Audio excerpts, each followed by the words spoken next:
Well, the Prime Minister was in Halifax yesterday and meeting with the Chamber of Commerce, met with Premier Tim Houston, and talked, of course, about Donald Trump, as you might imagine. First question that was asked to him yesterday at the Q&A at the Chamber of Commerce was, what are you going to do about this tariff situation?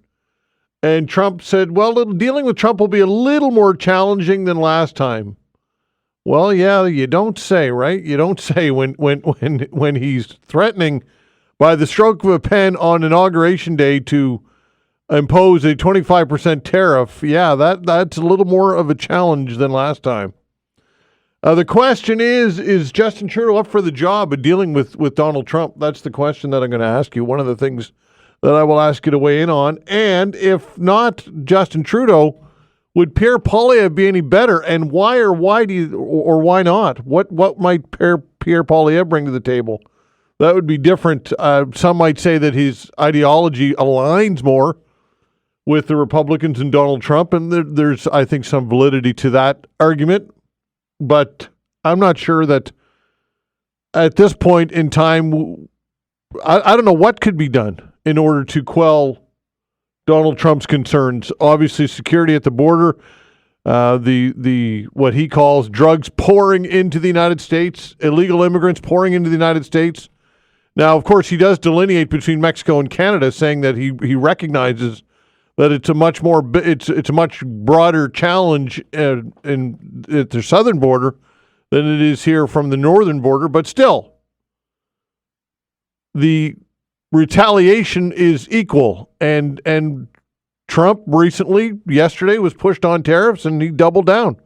He said, I love tariffs. He said, it's my favorite word, and he goes on about tariffs and admonishing how they could make, or rather saying that they will make America wealthy, and suggesting that they've been subsidizing Canada to the tune of billions of dollars by having an unequal playing field when it comes to trade. So what are your thoughts on Justin Trudeau and his ability to deal with this serious issue that everybody agrees would be detrimental and an extreme hit to our economy here in Canada, 25% tariffs? Is Justin Trudeau up for the job? Why or why not? Now, kind of put away for those of you who don't like Trudeau haters out there, kind of put that hat off, take that hat off, and think of this, I guess, in a logical way, because we are dealing with Donald Trump, and Justin Trudeau is going to be the Prime Minister on Inauguration Day. So we're looking to this guy to make the decisions and to develop this relationship and to get the job done. This is the guy that we are hitched to right now. There's not going to be an election before Inauguration Day, and that's probably a good thing, despite these non-confidence motions in Ottawa that have been ongoing with the Conservative Party. So what are your thoughts on that? And what might be needed in order for the Trudeau Liberals to turn the tide and somehow convince enough Canadians to vote for them and to support them and to not have the government fall when the election does come, which is likely in the spring? I'm not sure that anything can be done at this point, but perhaps if Trudeau can negotiate a deal with Trump and show leadership with Trump and figure this out and charm him somehow, that might be a good start, I would suggest. So that's a question that I'm going to ask you when we open the phone lines in about an hour's time. Also, Canada Post, this ongoing strike continues. The union frustrated, and it appears as though there's no end in sight. Do you think that the government needs to or should be stepping in? They did so with the rail strike in September, late August, early September. They did so with port strikes. They were going to do so with Air Canada, but didn't have to because a deal was reached. Why do you think that the government has not stepped in with Canada Post? And I would suggest that because they don't feel the pressure to do so when all is said and done. Now, a lot of people, many charities and some small businesses are greatly impacted by this Canada Post strike, but obviously not enough, and not enough of an outcry to government to get something done, to get a deal reached here, to force a deal to be hammered out. Do you feel as though that the government should, in fact, be stepping in here and mediating a deal and legislating Canada Post back to work and Cup W back to work? And what's the difference between this and other strikes and work stoppages in which they did intervene? And I would say that it's obviously an economy of scale and how many people are outcrying or calling for this type of intervention. So, yeah, some things that you can talk about or whatever else you've got in your mind. I'm sure that there are some other things that you'd like to talk about. We've got some time for you as we do each and every day today between 11 and 12. Want to hear from you. I'd like to thank Vanessa Vandeness, of course, on the other side of the glass at the control boards, doing a fine job as always. And thank you so much for tuning in and listening as always. All right, joining me now for a conversation is Kevin Russell, Executive Director of the Rental Housing Providers, Nova Scotia. Kevin, thanks for joining the show. We appreciate your time. No problem, Todd, and thanks for having me on. I appreciate it. Indeed. Okay, I saw this story, and I thought I'd reach out to you and get your take on it. I don't know if it's directly, it's a little outside of the scope that we usually talk, but still it's an investment story when it comes to housing. Statistics Canada says investors represented 3 in 10 residential property buyers in Nova Scotia between 2018 and 2020, the highest volume of such buyers among provinces where data is available. The data published by the Federal Statistics Agency on December 3rd tracks the number of investment buyers in Nova Scotia, New Brunswick, and British Columbia over 3 years. Nova Scotia had the highest volume of investor buyers of residential property in that time, with an average of 28.2%. What's your takeaway on this? Well, Todd, that survey that you're mentioning there is 4 to 6 years old, and it provides a historical insight, but we're not placing too much emphasis on it due to the significant changes since 2020, particularly the introduction of rent control and changes to the capital gains tax. These changes have drastically impacted rental property ownership, and Rental Housing Providers Nova Scotia's 2022 member survey indicated that over 3,000 units were at risk of being sold. And furthermore, the changes to the capital gains tax accelerated the selling of rental properties, altering the landscape significantly. Since that survey was taken. Okay, so when it comes to the current landscape, what do you think it would look like if we could have this survey done during the time period in which you just talked about? Well, we see that it would probably show a reduction in the ownership of by individuals in investment properties owners. But what it really underscores, Todd, is the survey shows that there's a need for governments to provide up-to-date data rather than relying on outdated information. I mean, the commonly cited vacancy rate of less than 1% is based on 14-month-old data. And why anecdotally, we estimate the current vacancy rate between 2% and 2.5%. So, this increase has noticeably impacted the rental market. We see new buildings are taking longer to lease, and recently vacated units are staying vacant on the market longer. Okay, when it comes to residential property owners or property ownership in general and viewing them as an investment, there are some people out there that would suggest that ideologically there's a flaw in housing being an investment. What alternatives would there be, though, I guess, when you're looking at this? I don't see any other alternative. How else could you develop housing if not for people who are investing in and looking to a return on investment? Do you see a conflict of interest there, I guess, is the question? Well, Todd, I mean, there's always investments in investment property. There's government investment and there's private sector investment. And private sector investment is the largest provider of housing in Nova Scotia. And without it, the conditions will be much worse. And we're seeing that. And the more we have supply, it will stabilize rents, and rents will begin to decrease. In fact, that is currently happening now in the market. So, we're going through a period of readjustment, and so we see, the private sector is the largest provider of affordable housing in the province. Okay, so what are your thoughts on the current government, the new government with a strong majority, a 2/3 majority, and its messaging on housing so far? Well, Todd, I mean, I think, there was overwhelming support for the Houston government, Houston during the election. Other candidates focused on rent control and eliminating fixed term leases. But at the end of the day, the public voted against the other parties and put the Houston government back in power with a strong mandate. So we'll see where he goes from here. I mean, we have no indication what the next steps are, but we'll see how these policies roll out over the next 4 years. All right. Now, HRM, of course, which is kind of the epicenter, obviously, of all of this because of its population density and largely did not support the Houston government, many seats going to the NDP. Is there anything we should read into that? Do you think that the narrative is different or the tone is different in HRM outside of, as compared to rural areas of Nova Scotia and housing and policy? Well, there is a definite more concentration of renters in Halifax and HRM for sure, and also this is sort of the epicenter of the rental universe in Nova Scotia. So, I imagine that would have some impact on the NDP's showing. But again, overall, there's a lot of other things that are going on in the market that will determine the future of the market, and so that's what we're focusing on right now.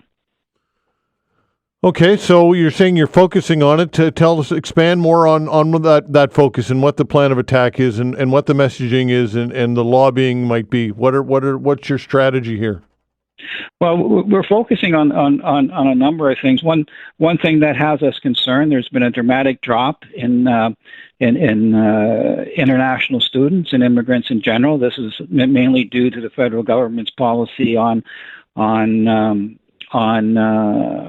eliminating study permits and work permits. We're seeing a dramatic stop, a surprisingly rapid reduction in international students, which is causing us some concern. So we'll have to see how that plays out. Again, we have.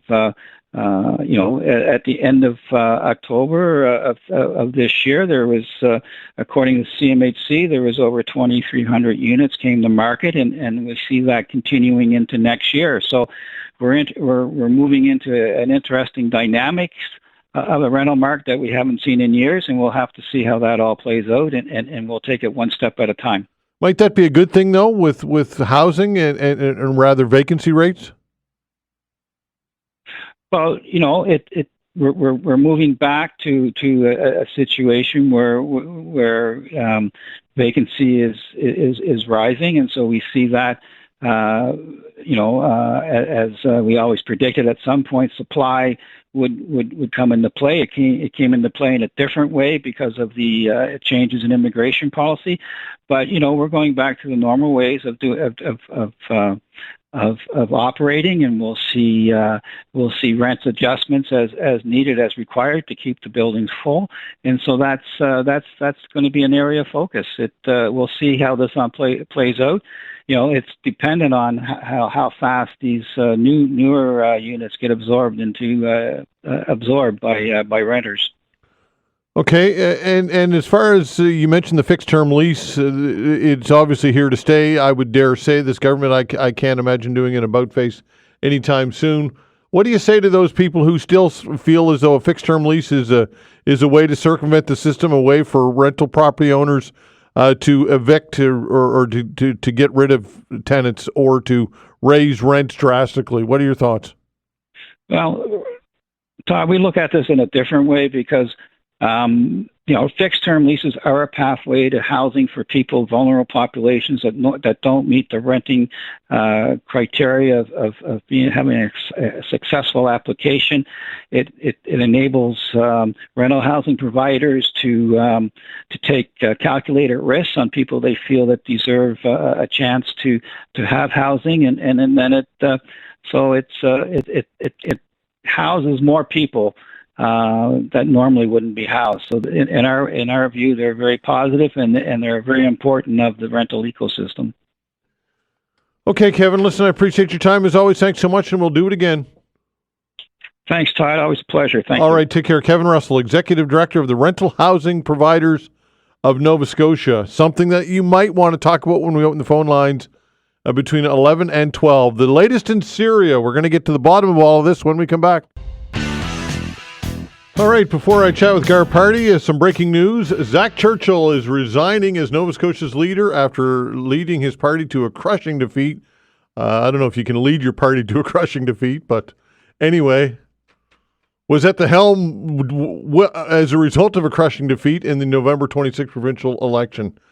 We again, something that we can talk about when we open the phone lines. What are your thoughts on this, Zach Churchill? I guess it would be pretty difficult for him to stick around. Anyway, Zach Churchill, I always liked the guy, nice guy. Look, it's tough. It's never like to see anybody lose their seat. And anyway, I'll share some thoughts later on in the show about all of this. All right, joining me now for a chat, we're going to talk about all the latest in Syria and lots to unpackage. Gar Pardy, former diplomat, author, columnist. Gar Pardy, thanks so much for joining the show. Appreciate it. Good morning, Todd. All right, so a lot of moving parts, to say the very least. I read a pretty in-depth story this morning about who the rebels that topped Syria's Assad, who are the rebels rather that toppled Syria's Assad. Key questions answered. And after about 5 paragraphs in, I lost track of what the story was all about. So can you help offer some clarity to all of this in a simplistic form? What are the moving parts here, Gar? Well, there is nothing simple about Syria. Never has been for thousands of years. And its modern manifestation. Syria was an original member of the United Nations back in 1945 when it got out from under the French mandatory control there. And ever since, it has been a tangled weave of the reflecting really the complexities of the country itself. It's fundamentally a Muslim country, a Sunni Muslim, but you get the Alawites, which are a group on the coast where the Russian bases are on the Mediterranean coast there. The Alawites, they've been in power for the last 50 years. And Bashir al-Assad, who's now got an address in Moscow, he's a reflection of that when he replaced his father about 20 years ago. And the Alawites are, it's a Muslim group. There's no doubt about that, but they're not accepted as Muslims by all other Muslims. And it's that sort of and they're about, probably 10 or 15% of the total population. But they had a good army. They were supported when the Russians moved back in there when they had the civil war that started in 2011, reflecting the strong changes in the Middle East reflected in the term the Arab Spring, if you remember that. I do, yeah. Way back then, and which led to changes in a bunch of other countries there. And none of the changes, of course, we're still living with the consequences of that. And I will. The only assumption I'm making is that there will be many years we'll still be living with the complications of Syria in one way or another. The basic ones that are going on right now, which affect things, of course, we've got a man by the name of al-Jolani who runs the group that's sort of taken over in the last, few days is all we're talking about here in terms of these changes. He's got a group called HTS, came out of the north. Essentially, and it's hard to say who the backers are. I think it's got a large indigenous element, as all of these movements do have in a place like Syria. They do reflect, his grouping does. They do reflect the broad swath of Syrians, and most importantly, I think the groups reflect the opposition that there's been in place now for 20 years, as far as Syria is concerned, and so they come into power or they came into Damascus anyway, certainly, and how much power they have beyond what they've achieved over the last 3 or 4 days is still one of the major questions out there. And I think when you look at Syria today, you've got to look at the outside forces. The Russians have 2 military bases on the Mediterranean coast there, and they've been active in supporting the previous government in terms of using their air force throughout Syria. The Americans have several military bases in the south and eastern Syria, where they contend that they're still fighting with the remnants of ISIS there. And the Israelis, of course, dominate western Syria with around the Golan Heights.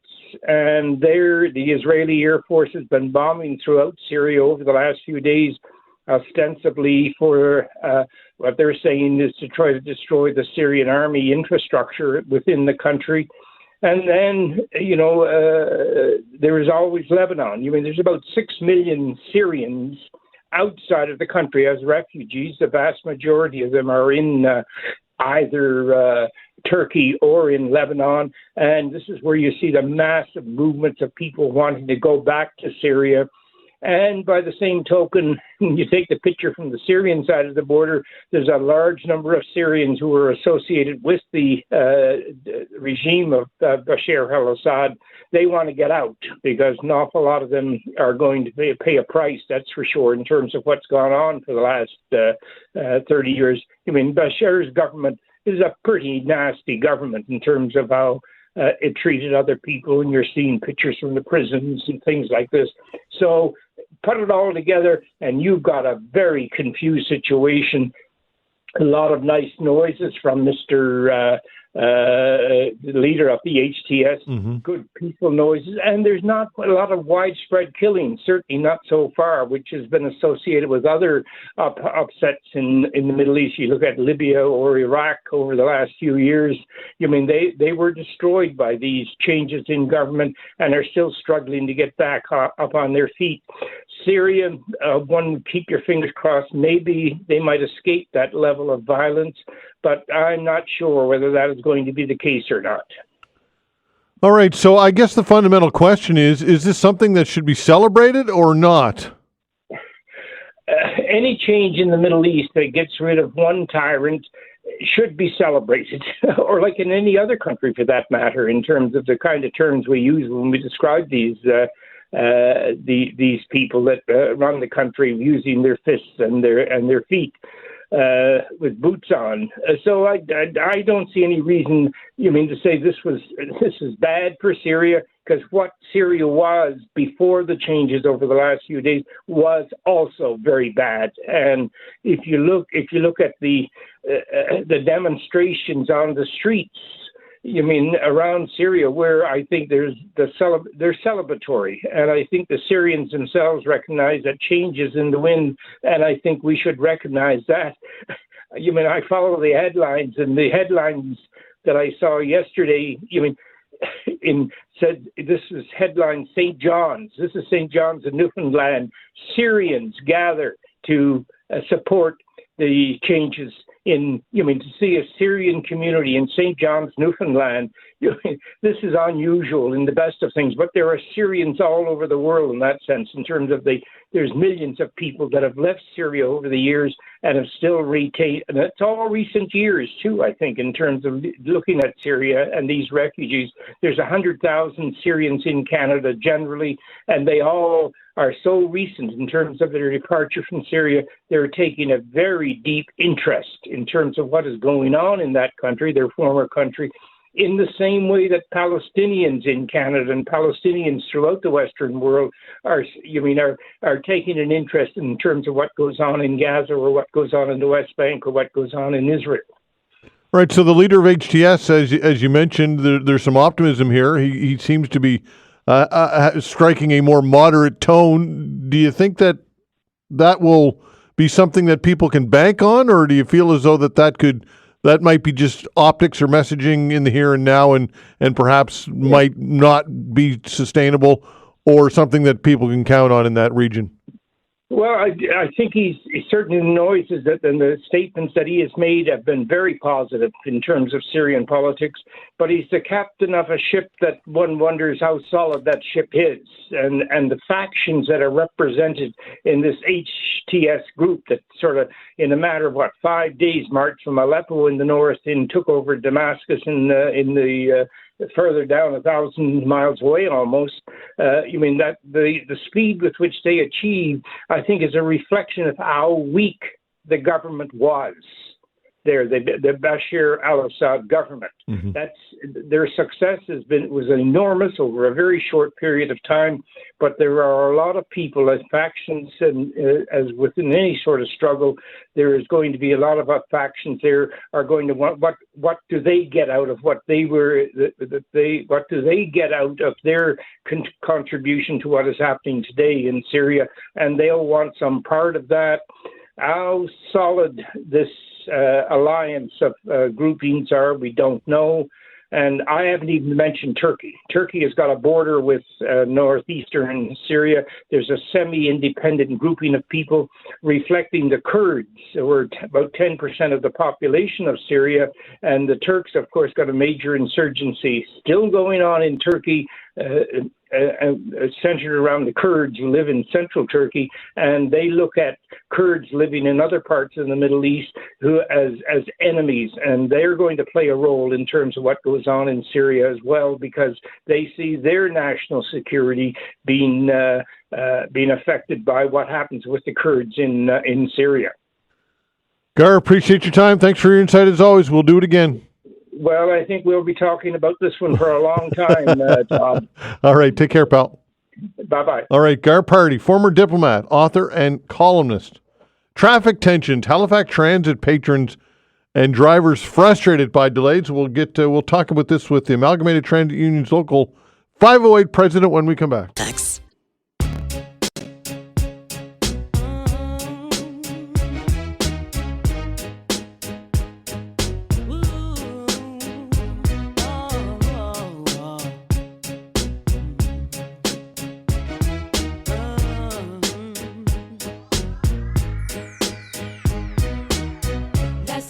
Joining me for a conversation, Pat Garcia, president of the Amalgamated Transit Union's local 508 here in HRM.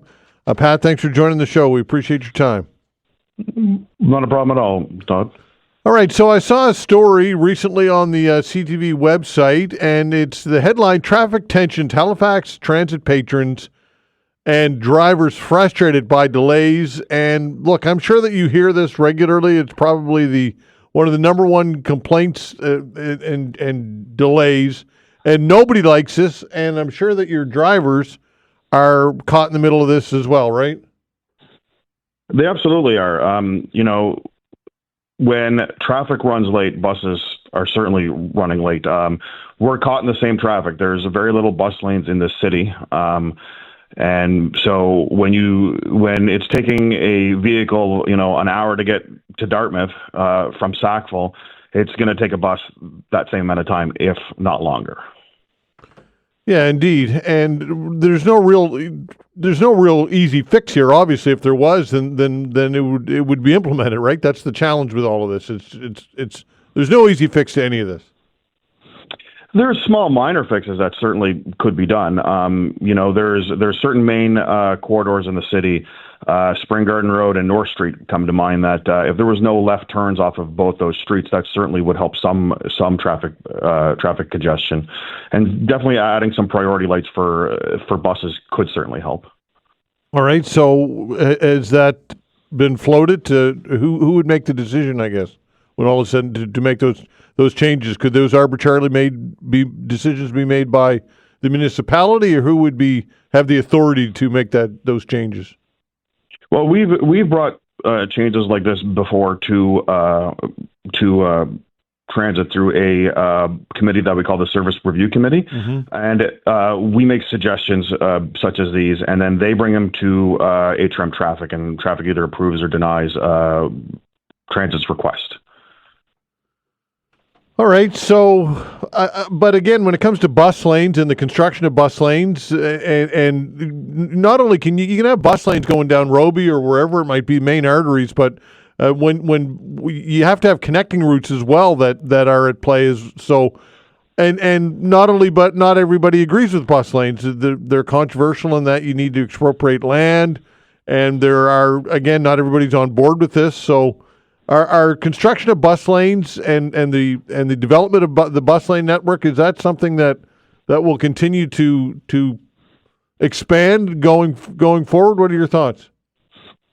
I certainly think that the city is going to push towards expanding that in the future. I know that there's a lot of talk of bringing BRT back. We had, I guess, what I would like to call BRT light when we had the link buses. We had a Route 185, a 165, and a 159. That was kind of dipping our toes into the BRT style of things, but they took it away in some of the moving forward plan when they implemented what they call the express routes. The 159 became an express route that had multi-stops. I believe the city has plans to go back to the BRT model, and certainly the BRT model is going to be the answer. But in order to implement a proper BRT routing and timing, you need to have bus lanes that support it. So, there is talk of having more bus lanes added on Bears Road. I believe there's been talk of adding more bus lanes on Roby Street, extending the ones that currently exist. And I believe there's talk of more bus lanes being added in other areas. There's studies being done currently. All right. Look, I'm sure that it's equally frustrating for your members as well as users of the service. But reliability is something that is, I think, necessary in order to expand the service and to get more and more people using transit. And when reliability is not there, that and you lose people, and people get out of the habit of taking transit, or they give it a shot and it's not reliable, and routes get changed, and things are again, I use that term reliability, but that I think is integral, absolutely necessary in order to grow ridership. What are your thoughts? I 100% agree with you. In order to grow ridership, we need to grow dependability. We need to have the on-time performance increased. I've had several meetings with councillors over the last few weeks and more planned, where I've been talking to them about ways to be able to create on-time performance. And some of it is by changing some of the overlapping routes where you have multiple routes traveling the same roadway, and possibly adding that to other areas that, patrons could actually get to places quicker, which could help with the on-time performance. I've spoken to councillors about the fact that, we need to prioritize buses over single occupant vehicles. I mean, we are growing as a city, and the congestion is certainly growing with it. And, at this point in time, we need to prioritize buses, because that is going to be the absolute fix to this traffic nightmare that has kind of come upon us post-COVID. And in order to get people into buses, we need to create reliability, and it seems to be a catch-22, because those people won't get out of their cars until we create the reliability. So we need to work on something that gets the buses zipping by traffic, in order to get people to look at those buses as they're zipping by and say, that's what I should be on, and that's where I should be. And the more people that do that, the more vehicles we take off the road, which will help increase the reliability of the buses. What type of time frame do you think we'd be looking at until we hit that kind of model in which it's reliable and people can count on it, and it's really performing, or it's expanded to where it should be in a city like Halifax? What type of time frame are we talking? We talking years? We talking decades? What are you thinking here? It depends on how early the scheduling and planning department want to realize that their 5-year plan isn't necessarily working. I mean, we're in the 11th year of a 5-year plan.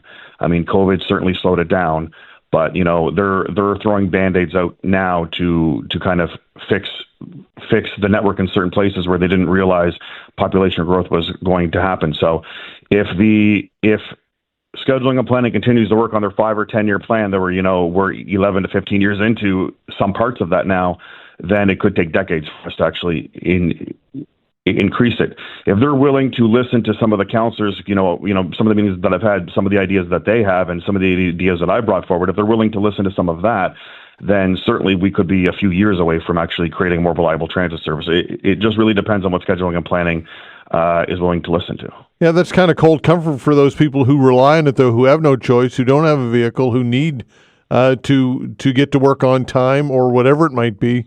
That's cold comfort that this could be years until the system is where it should be. What are your thoughts? Well, and listen, I certainly sympathize with those people that absolutely rely on our bus service, but this is a direct reflect on scheduling and planning, not listening to our union and some councillors from the last decade or so. We've made suggestions on service changes that should have happened long ago. And when I was on your show last week, I had mentioned the Route 1 going southbound on Gottingen Street. We had mentioned that for over a decade to scheduling and planning. So we've mentioned other things to them that could help speed things up and made suggestions on routes, and they have over the last decade or so, they've tended to ignore them or implement them 7-8 years later. Mm. Okay, Pat, listen, I appreciate your time. Thanks so much, and we'll do it again. Okay, great. Thank you so much for having me on. All right. You have a good day. All right, take care. Pat Garcia, president of the Amalgamated Transit Union's Local 508. This story, drilling into oil and gas ads. How accurate are they? Messaging and fossil fuel ads lack context, some experts say. We'll discuss this when we come back. Facts.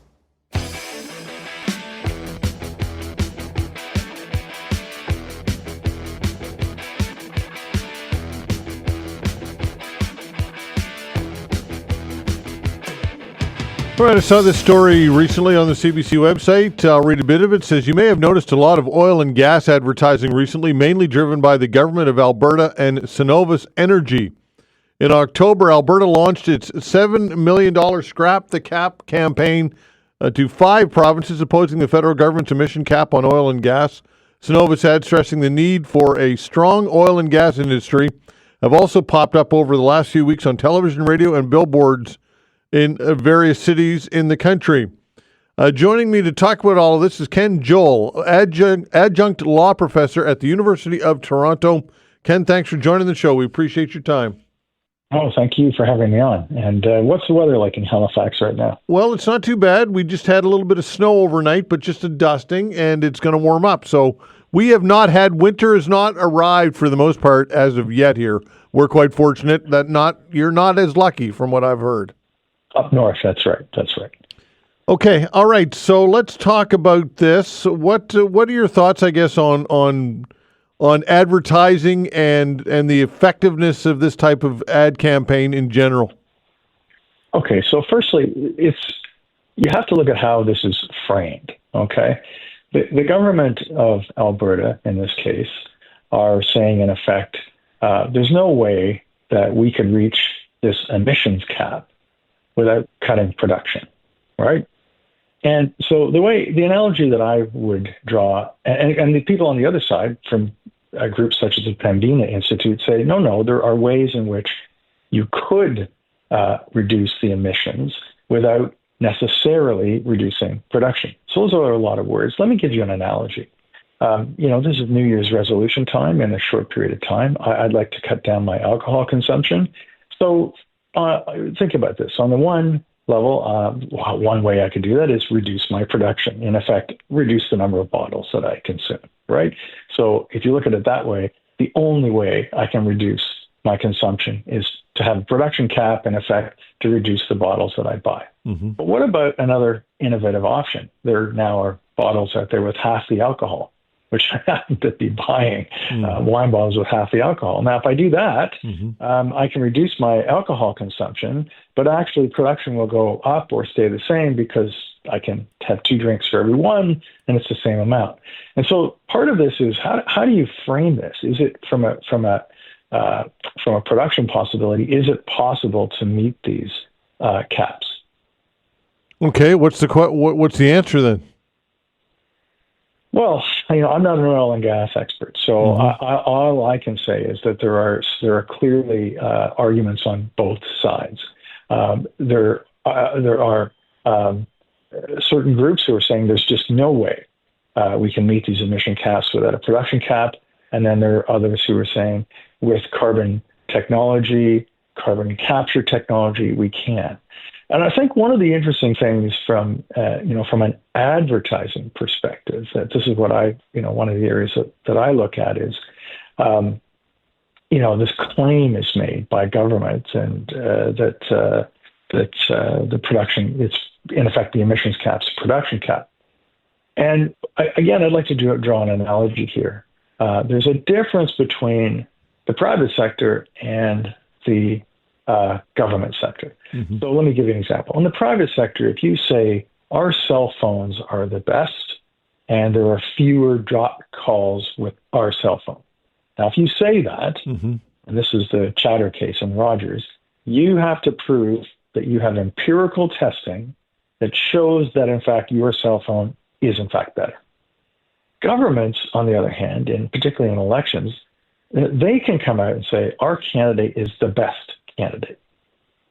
They don't need to have an empirical study that says they're the best candidate. So governments have a little bit more leeway in terms of what they can say in terms of how they position things, if that makes any sense. All right, so that's the case with this then. I guess they can disseminate information that's not necessarily needs to be backed up empirically, and that's applicable here, is it? Well, they would say they have backed it up empirically, but certainly I would say there's more latitude mm-hmm. Given to governments in the way they frame discussions, if I can put it that way. Why is that? It's really a product, I think, of the democratic process. We want to encourage free speech. We want to encourage debate. And there's more, I think our system allows more latitude in the context of elections and governments than they do to the private sector when they're advertising and making profit. So it's a different game to some extent because the private sector are making profits based on their claims. And keep in mind, there are new what are called greenwashing provisions in the Competition Act. And these provisions say, look, if you make a statement as a company, for example, that your company is protecting and restoring the environment or mitigating environmental causes, you've got to show that you've got an adequate and proper test that backs up that. And if you don't, and you don't say that, or you can't do that, then that potentially is deceptive advertising under the Competition Act. Right. The messaging itself that if in fact caps are applied here, that the oil and gas industry, if it's not robust, that will result in your life being not as well off, the country not being as well off. Those are pretty broad statements, quite generalized, but also quite potentially impactful. What are your thoughts? Well, thank you for raising that. I think that's a really important point, what you just said. I mean, the implicit message here is that Canadians, their lives will be not as well off because the economy will suffer as a result of production cuts. And I think that there's another side to this, and I have to review my own bias. I mean, I prosecute on behalf of conservation authorities, so I have that bias. But what I would say is, it's why I started off by asking how the weather was in Halifax. Mm-hmm. No, we've got to recognize climate change. I think everybody recognizes climate change now. So let me throw this out to you. In terms of costs, we know as a result of climate change that there is increased flooding, and there have been increased and very dangerous flooding events that have been occurring in Canada on an increasing basis. We know that. The cost of insurance with respect to flooding is skyrocketing. The cost of insurance with respect to more fires is skyrocketing. So we have to ask, it's a balancing here. You got to look at not only the cost to the general economy of potential cuts, but you also have to look at the cost to the economy of damage that is caused by climate change if we don't do something about it. And last but not least, if somebody dies in a flood, then you have to, and people have died.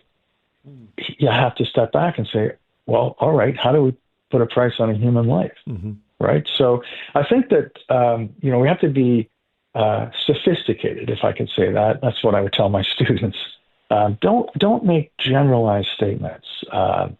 Be sophisticated. Look at the statistics and balance the different competing considerations that are out there.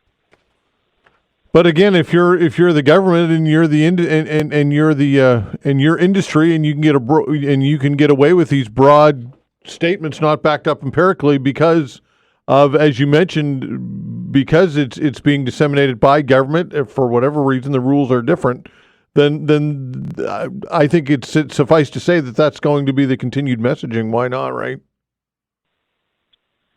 Well, I mean, I think there's people are smart. I mean, I think don't underestimate people and the public. I think that most, I think probably your listeners are probably pretty astute, and I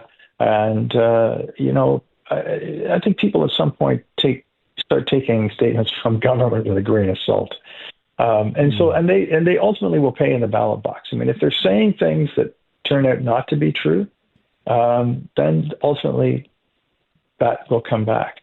Now, again, to be fair to the Alberta government, they say they've got some studies. They say they've got studies that show that that there's just no way that the cap can be met without a production cap. And in fact, they rely on some studies that for example, the Conference Board of Canada and Deloitte have come out with studies saying that a cap will hurt Canada's economy. So, look, this is complicated. There's debate. There's figures on both sides, and I think what I'm trying to say is let's try to consider the bigger picture here, right? Let's weigh not only just the cost of the economy in terms of the hit that we're going to take, but let's weigh the costs in terms of an increased insurance costs due to climate change. And let's look at short-term versus long-term. This is the other thing. Politics is driven generally by 4 or 5 year terms. So we tend to focus on where are we going to be in the next 4 to 5 years, because that's what governments are looking at in terms of their term. But we really need to be thinking as a society about where are we going to be 20 years from now. 30 years from now, in terms of climate change. So those things, we need to factor those things in as well.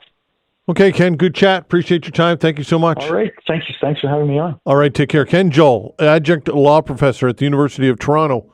Your say now. What's on your mind? 902-405-6000. Give us a call. I'd like to hear from you. 902-405-6000. Your calls when we come back. Facts.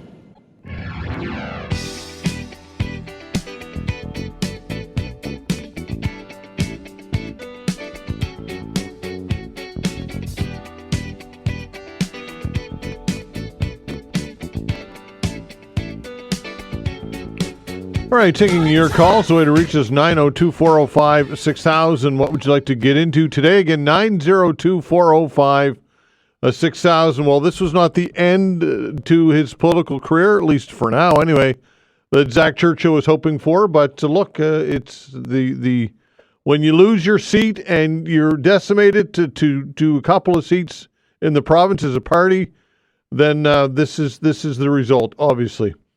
Zach Churchill resigned as Nova Scotia Liberal leader today. We know about the November 26th a crushing defeat, and the Progressive Conservatives, led by Tim Houston, with 2/3 majority here in the province. Churchill made the announcement today after losing his recount in the riding of Yarmouth by 16 votes to Progressive Conservative candidate Nick Hilton. So there you go, folks. It's that's politics.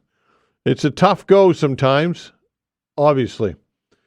Now, filling the interim leader will be Derek Momberket, as you just heard, and Ian Rankin, who was a former leader of the party, of course, and lost an election already at one point to the Houston government, the first Houston government, or the first iteration of that. So both have agreed to serve as interim leader until a leadership race is held, splitting their time evenly. So, well, I guess if you want to talk about that, so be it. Give us a call. I guess no surprises. Can the Liberals rebuild the party? And how long might it take? It's going to be a tough uphill climb. And what are your thoughts on the Liberals and their future here in Nova Scotia? And do you think that part of the Liberal challenges in the last election were associated or related to what's going on federally with the Liberals? Because some people just hear Liberals and they think of or any party for that matter, and they think of the federal party, and they assume, people make the assumption that there's a connection, and in some cases, look, there are some ideological comparisons and some deep ties to the federal parties and the provincial parties. But do you think that when all is said and done, that this what's going on right now in Ottawa and with the Liberal Party and the carbon tax and Justin Trudeau and this federal government being very unpopular right now, again, according to polling, and the polling has been very consistent. And when it comes to the carbon tax, we know that this has been quite unpopular. I think that's safe to say. Now, some people support it. I think that most people, the majority of people, and polling would back that up, don't. But do you feel as though that the Liberals and Zach Churchill fell victim to the mood that was in Ottawa or towards the federal Liberals? And can the Liberals rebuild, and how long will it take for them to rebuild and somehow regain some momentum? And look, 4 years is an eternity in politics. We know that. And we assume that's how long it'll be till the next provincial election here in Nova Scotia. What do the Liberals need to do to rebuild? And might this be an opportunity for the NDP to gain more traction in the province? Pretty strong leader in Claudia Chender, who is now the official opposition leader, and the NDP have made a lot of gains and have a lot of support here in HRM, but outside of HRM, pretty much non-existent at this point. Speaking of Justin Trudeau, he was in our fine city yesterday, meeting with Tim Houston, as mentioned, and they had, I guess, a photo op and a chat. I guess from all reports, it was cordial. He addressed the Chamber of Commerce, a gathering of the Chamber of Commerce, took some questions, and one of the, if not, I think it was the first question that was asked to him was about Donald Trump. And what are you going to do about the tariffs threat that Donald Trump has levied, talking about 25% tariff that he would impose on Inauguration Day with the stroke of a pen? And Justin Trudeau says that he thinks that Donald Trump will be a little more challenging than last time. Yeah, you don't say. I would say that that's an understatement.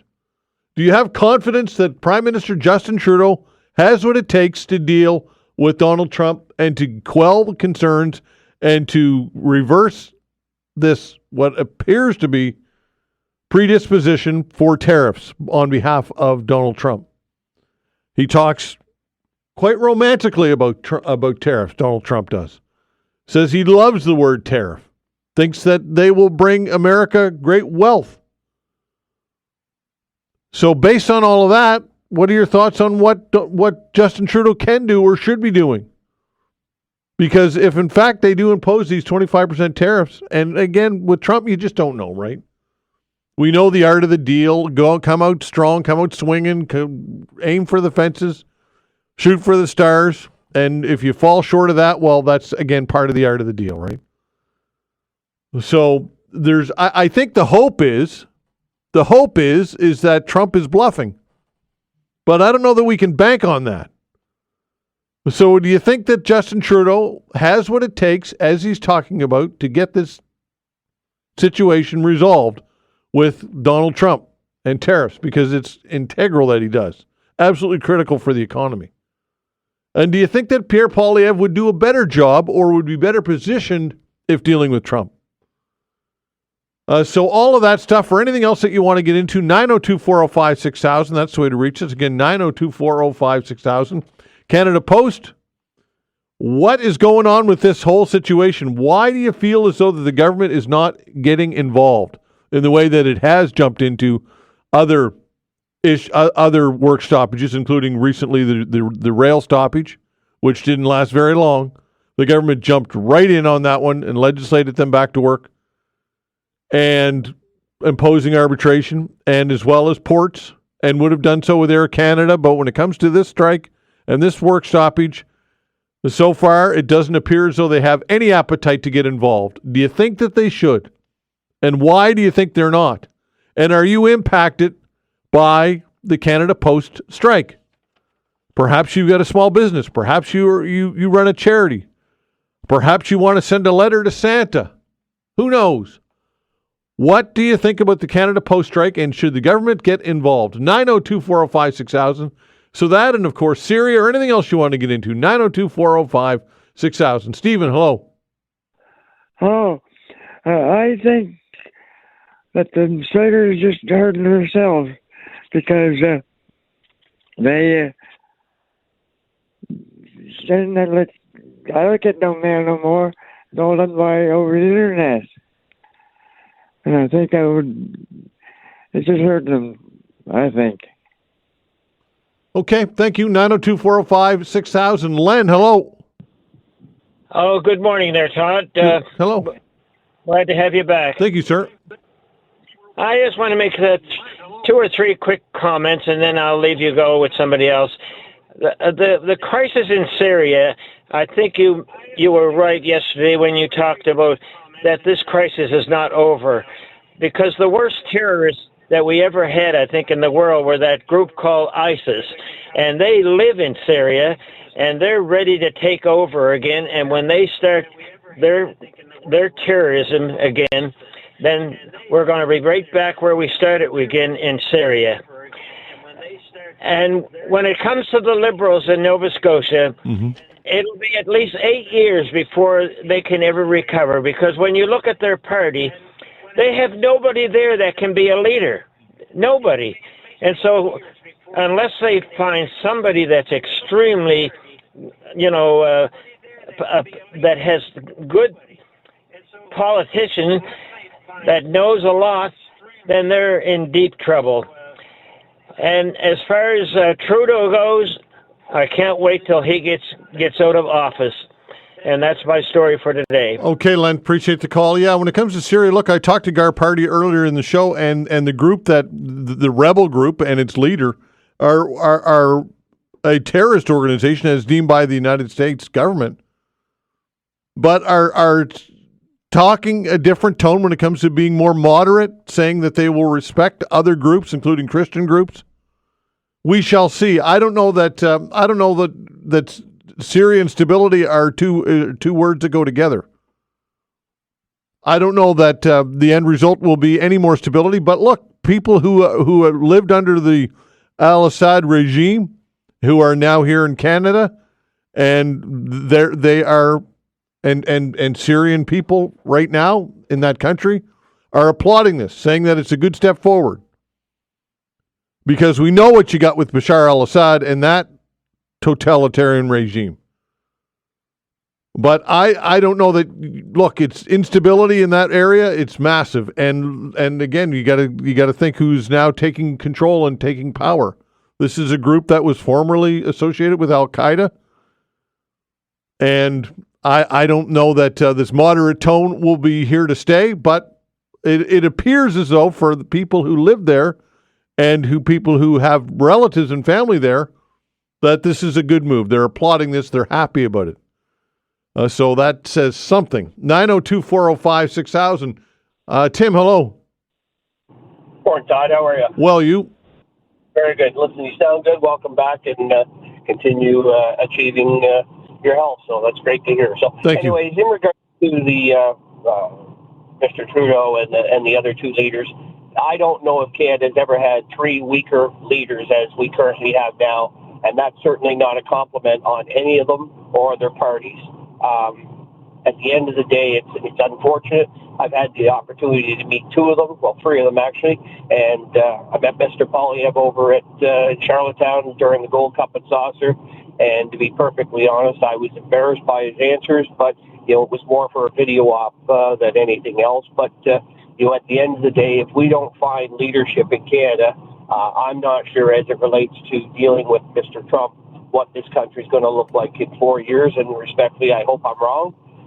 Time will tell, but I think he sees a prime opportunity of free, weak leaders, and he's going to do everything that he could possibly do to take advantage of it and improve or enhance the United States.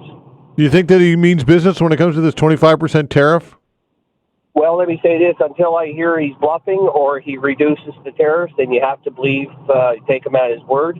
But even if he does, I don't think the three leaders, as we have today, can get together and formulate a plan to push back. And I think he knows that. And that's truly unfortunate because I think Canada's going to look much different in 4 years than it does today. And again, I say that, and I hope I'm wrong. Okay, thanks for the call, Tim. Appreciate it. Take care. 902-405-6000. Give us a call, folks. Good open lines for you. What is on your mind today? Perhaps you want to talk about the provincial political landscape, what's happening federally, what's happening south of the border, or maybe you've got other things on your mind outside of politics. Whatever it is, give us a buzz, 902-405-6000. We'll continue with your calls when we come back.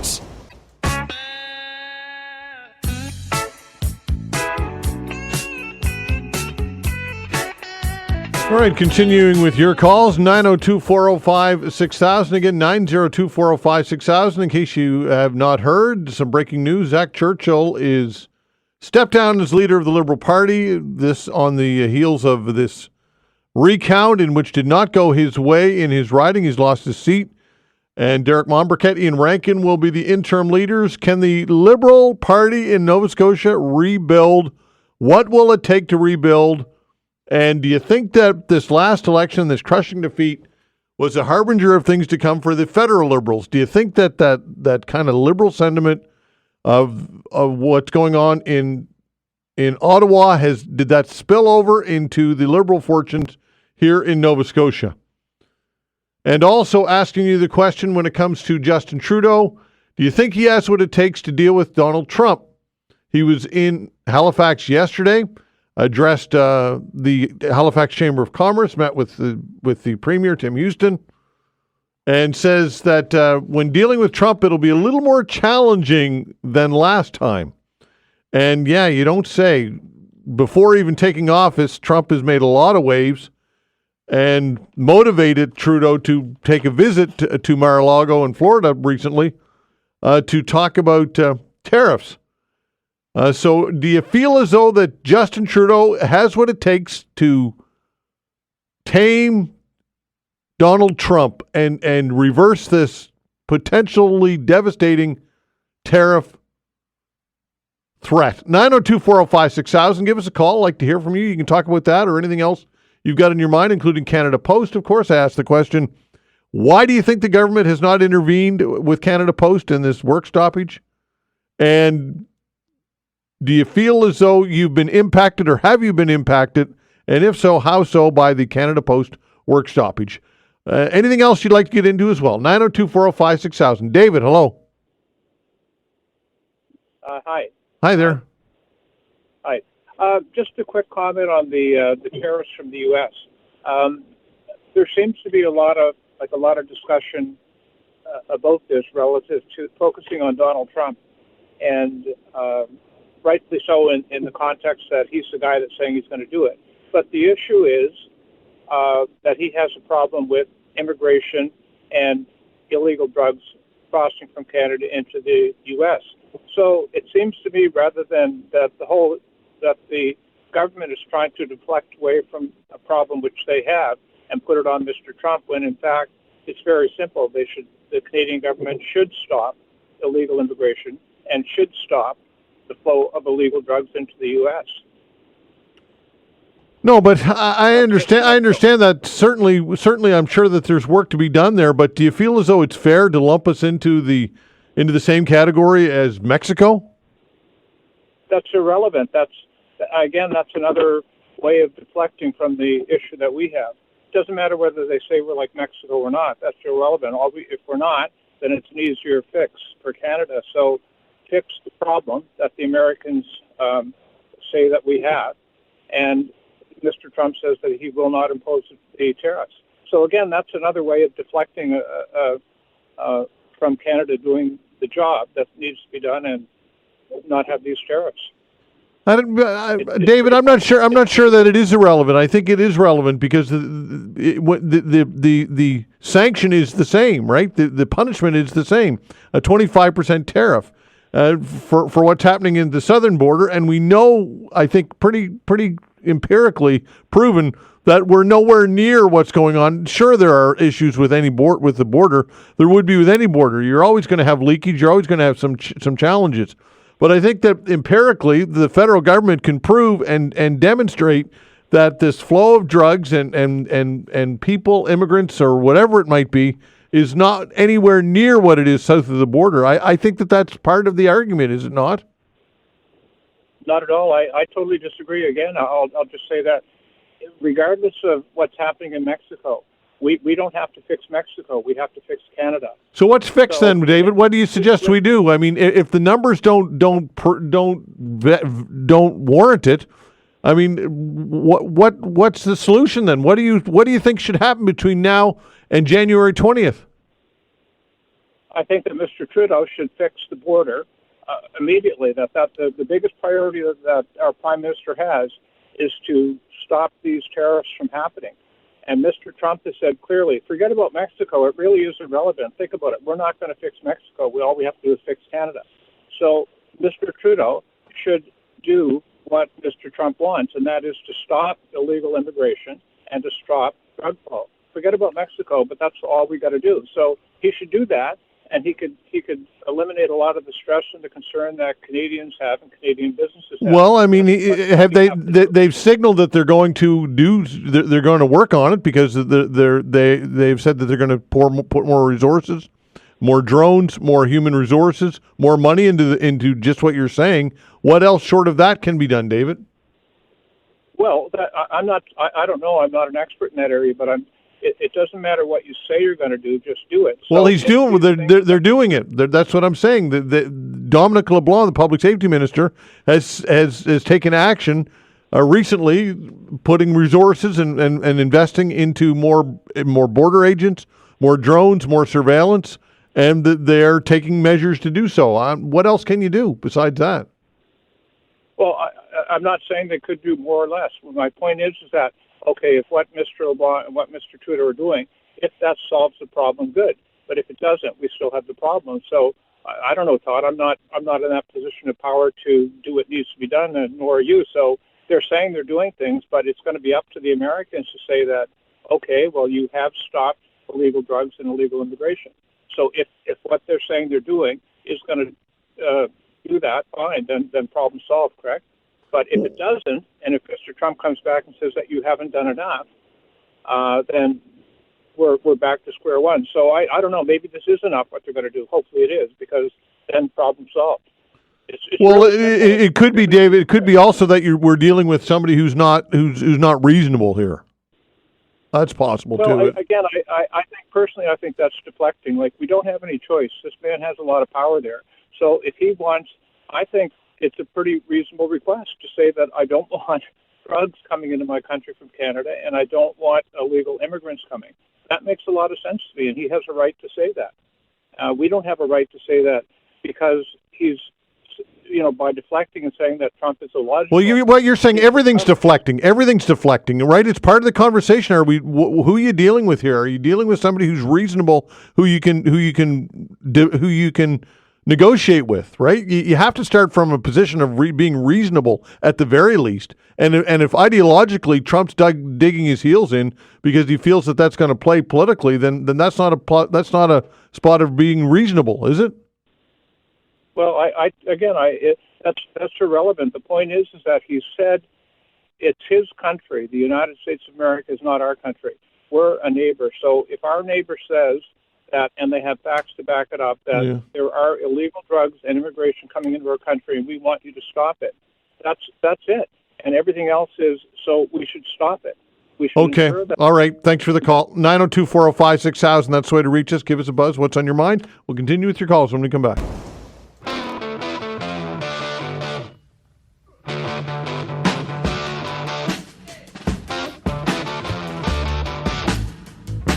All right, taking your calls, 902-405-6000. What would you like to get into today? Again, 902-405-6000. Just kind of revisiting the chat that I just had with David, I believe it was, concerning the tariff threats of 25% on behalf of, or from Donald Trump, I should say, to both Mexico and Canada.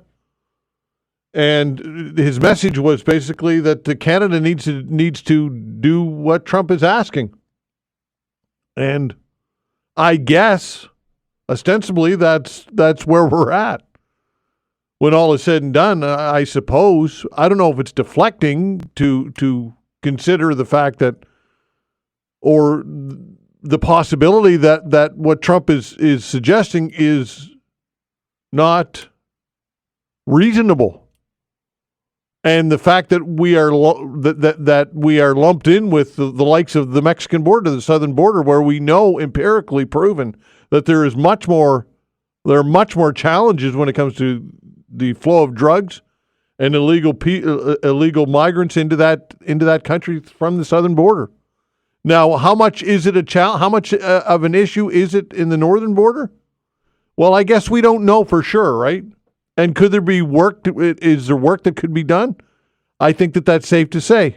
And to that point, the public safety minister, Dominic LeBlanc, who was part of the entourage that went to Mar-a-Lago a little while ago now with Justin Trudeau, he is committed to shoring up our border to a degree with the deployment of drones and other human resources.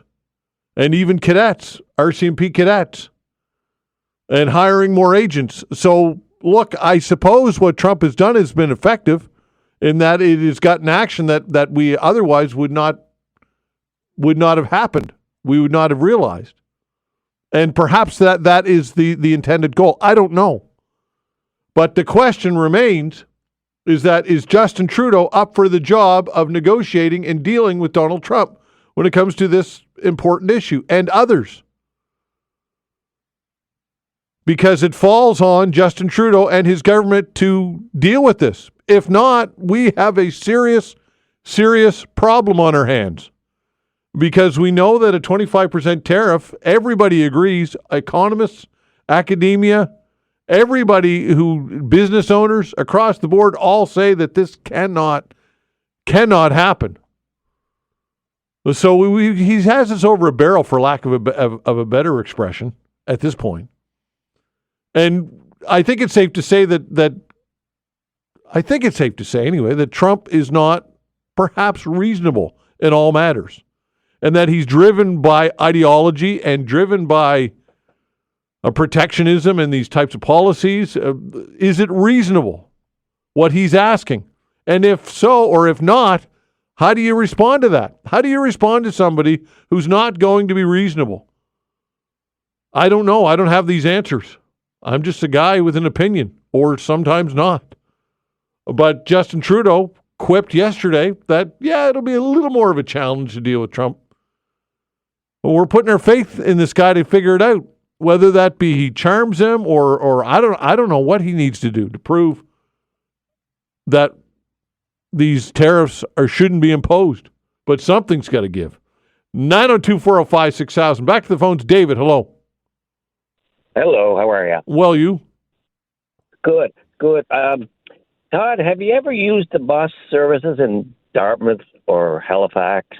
I'm calling about the shelters. Have you ever used a bus? In Halifax?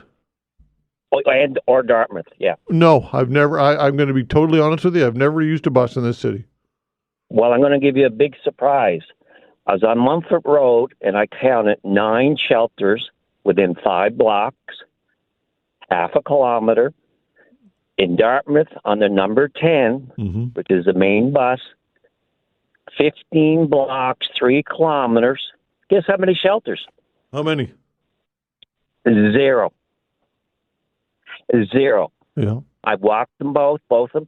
Now, do you think that's fair? 3 of the shelters were at a graveyard in Mumford and Joseph Howe and all of that. 3. The people in the graveyard are all dead. They're not paying taxes. Yet in Dartmouth, they don't get a shelter. on the main route. Mm-hmm. Now, do you think that's fair? 9-0. Yeah, I can't sometimes you have to shake your head and wonder why these decisions are made. For sure, it doesn't seem to be. Been like that for 30 years. Yeah, I've called many years ago. Nothing has been done. People wait for the bus in the porch, their living room on their number 10 because there's no shelters. Yet there's 9 in 4 blocks, 3 in a graveyard, 3 shelters. Yep, and they're all dead. So the city's got it all backwards. Just take a shelter or 2 and bring them over to Dartmouth. They pay taxes. Yeah, I can't argue with that, David. It seems on the surface that you seem to have a valid point that I can construct a decent response to. I drove it, measured it, both of them twice. I got all the information right here, and it's true. That's why I asked you if you ever take it. Take the bus. You should try it. There's 9 over there and 0 in Dartmouth. Do you feel, David, that that's a reflection of the attitude towards Dartmouth as opposed to, is there favoritism that still exists going on here? From years ago, but I just thought it would be corrected since the amalgamation, and it has not. So I don't know if it's the city or Transit who's not doing the homework, or whoever. I know you had Sam Austin on there the other day.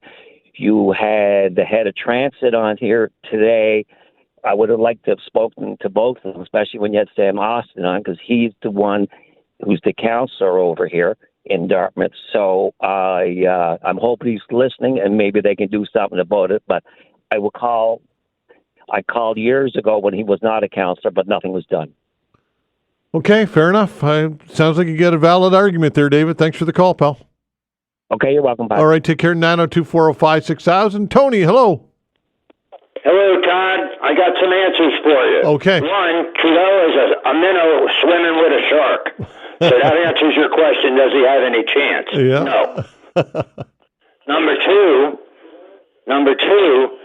let's say that the people of Canada say, all right, come on now, let's do what he wants us to do. There's one more thing hanging in the balance nobody wants to talk about because they haven't spoken about it yet. You got the NATO alliance that is a problem. So once Canada jumps up and does what he wants Canada to do, he will find another target, and that target will be NATO. I heard on the news here, Canada's talking about buying F-35s. Canada can't afford to buy a Go-mobile at the moment. An F-35, those airplanes are multi-billion-dollar aircraft. Canada can't buy one of them, never mind a whole fleet of them. Yeah. No, he's not prepared to deal with them. Trudeau is a well, I don't want to call him that. He's a very cultured politician, if you will. Yeah, sure. He likes to talk to people. He likes to be nice. He likes to be charming, et cetera, et cetera, et cetera. In the meantime, he is dealing with a shark, and I don't believe that he has a chance of dealing with him. I told you he made a mistake when he went to Key Largo. He acquiesced. He got on the knee, kissed the ring. He's screwed, and Canada is screwed right behind him. There's not a chance. And I live here, and I don't like it. I was just in the barber shop, and there were 6 or 7 guys in there, and they all saying the same thing. The barber had to point out I was American, so you can imagine how that felt. Yeah. But at any rate, there's where I stand on it. I hate the idea. My wife and I are talking about it constantly. What a bunch of crap this is. The government comes out with Band-Aids, one Band-Aid, one thumb in the dike after the other, and is doing nothing, really. It's really not doing anything. As far as the Liberals, the polls are saying it's 42-20 or something right now on the federal level. Do you think he can make, what miracle can he come up with to make up that ground? Yep. Well, it's tough. So Tony, I guess what's the alternative? Well, how do you deal with Trump then? What do you think that? Let me ask you this: do you think that Trump means business with this tariff? Oh yeah, I mean he did it before. Why wouldn't he do it now? He didn't have any clue what he was doing the first time. He's had a taste of it. Oh yeah, he's going to do it. You can guarantee if he said on the first day or the second day, I'm going to sign that executive order, he's signing it.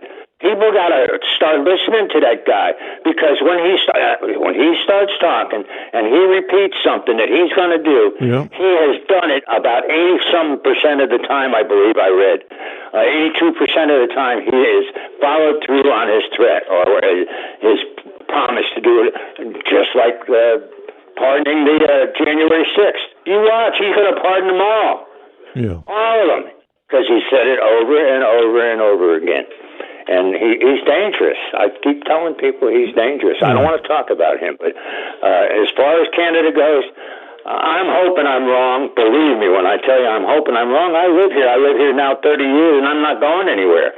I'm staying here. You know, not because I'm afraid to go home. I'm staying here because this is where my family is now. And I happen to like Canada, but the issue is you cannot believe that Trump is just blowing crap, because he's not. He's dangerous, and he's put the whole world in danger. I told you, and he really has. Look at his cabinet.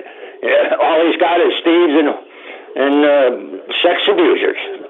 Think about it. Look at his cabinet. Go through his cabinet, and all of them have gotten in some kind of legal trouble, and a good portion of them are sex offenders, just like himself. Okay, Tony, thanks for the call, pal. Appreciate it. Have a great day. Take care, Todd. All right, take care. 902-405-6000. That's the way to reach us. Again, 902-405-6000. We'll continue with your calls when we come back.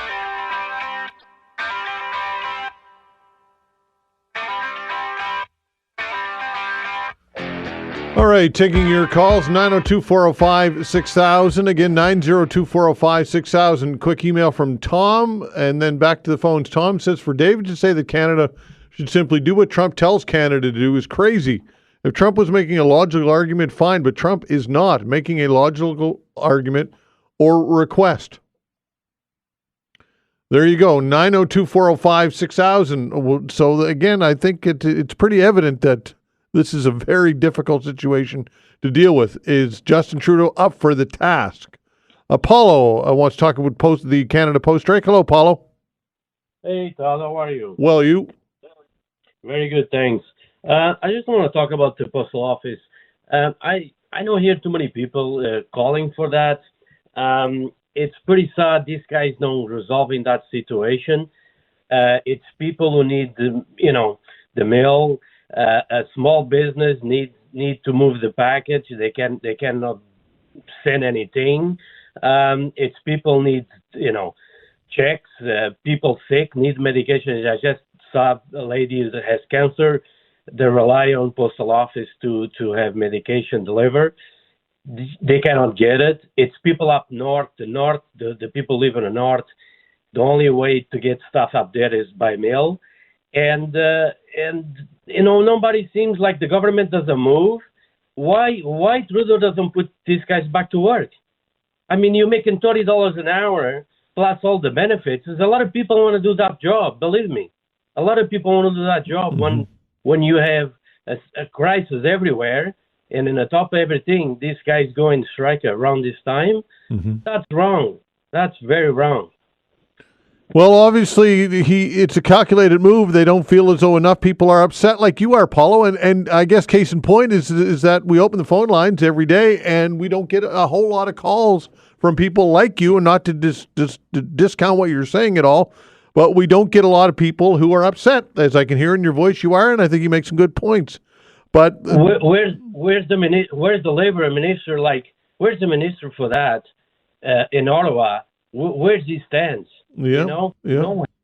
You hear nothing about this guy saying, like you said this morning, when it's a strike Air Canada, everybody jumps. When it's a strike about auto, everybody jumps, the government. But for these guys, nobody does nothing. And people need these people, like the older people, for example, who don't have computers, that deal everything with mail. They're getting nothing, absolutely nothing. You don't think this is affecting these people? Of course they do affect these people. Mentally, everything. Yep, I think you make some valid points, Paulo. Thanks for the call. Appreciate it. Take care. 902-405-6000. Marcus, hello. How are you doing today? Well, you? I'm doing all right. Great. I just wanted to suggest that I think a lot of the stuff that we're talking today is actually symptoms of a greater problem, which is just wealth inequality and everybody fighting for the piece of the pie in a world where there's less to go around unless you're in the 1%. Yeah, look, there's certainly something to be said for that. The redistribution of wealth is something that it's empirically there. It's not a theory. It's real. It's happening. And another one of the big factors of it that isn't talked about very much is the fact that as wealth is redistributed, other bodies become more powerful than governments. So we looked at governments to solve these problems, but I'm not sure governments have the money, the tools, or the star power, or the people who can make it happen, because all of those people have gone private sector for more money and better opportunity. So I think looking at government to be the solution to this is just a failed plan. And I think, as you see in the Nova Scotia election, most people already understand that and have walked away from voting. Yeah, unfortunately, but the more detached the electorate gets, or the public gets from politics, the more empowered those who stay in it are. That's the irony of it, though, right? It is, but that balance can only go on for so long until there are enough people on the other side that are totally fed up and not participating anymore. And maybe those people start looking at a general population strike, so we start taking money out of government. So government actually has to try to start serving the population rather than the corporate interest. Okay, Marcus, appreciate the call. Thanks for your comments. Thank you. Have a good day. All right, take care. A couple of emails to wrap things up, to wrap up the call-in segment. Mike says this concerning the postal strike, says, I think the main reason that the federal government isn't legislating the postal union back to work is that they don't want to alienate 55,000 plus more voters. And yeah, for sure. Look, it's a calculated move. There's no doubt about that. And they've been targeted as being anti-labor by the NDP for stepping in when it comes to the rail strike and the port strikes and other strikes that the government has intervened in. I don't believe that that's a fair argument, just my opinion, but nonetheless, that's at play for sure. They don't want to alienate those.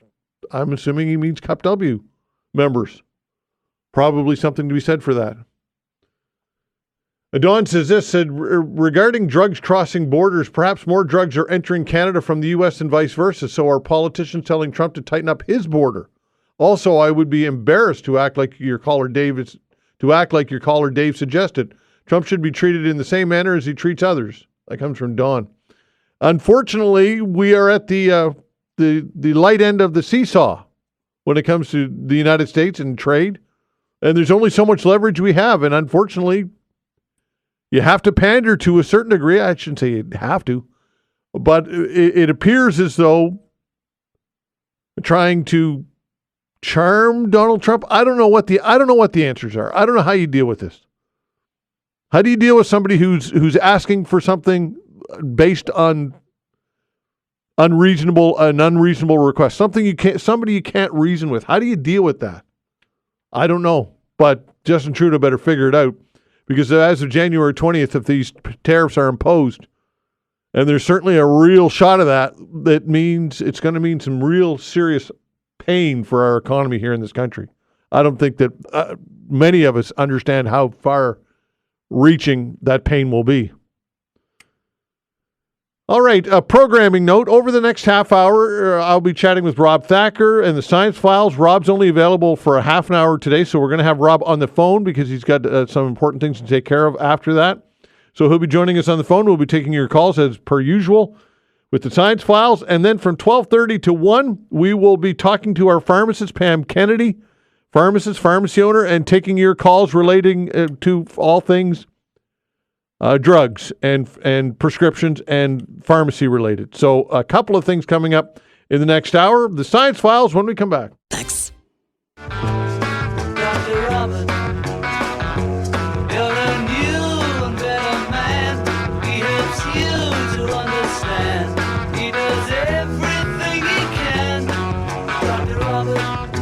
All right, it's the Science Files. We got Rob Thacker on the phone, and to the bottom of the hour today, and we get to some time for you, 902-405-6000. Again, 902-405-6000. Rob Thacker, astrophysicist, St. Mary's University. Rob Thacker, thanks for joining the show. We appreciate it, even though it's a shortened version this week. Yeah, no, thanks for allowing me to do this. I've got a big commitment this afternoon for a national panel, so I have to be there. I don't have a choice. No sweat. We'll let it go this week. Don't make it a habit, though, pal. Don't do it again. That's right. 902-405-6000. That's the way to reach us for the Science Files. All right. Mike's giving us a call. Hello, Mike. Hello. Hi there. Go I have ahead. A question about when Betelgeuse choose supernovas, and we're going to be able to see it with the naked eye in the daytime. Mm-hmm. But what are we going to actually see? Like just like a bright light in the sky, or will it be like when Luke Skywalker blew up the Death Star and you could see it like a big firework in the sky? So eventually we will see what we call a supernova remnant, but that will take a few years to actually grow in size.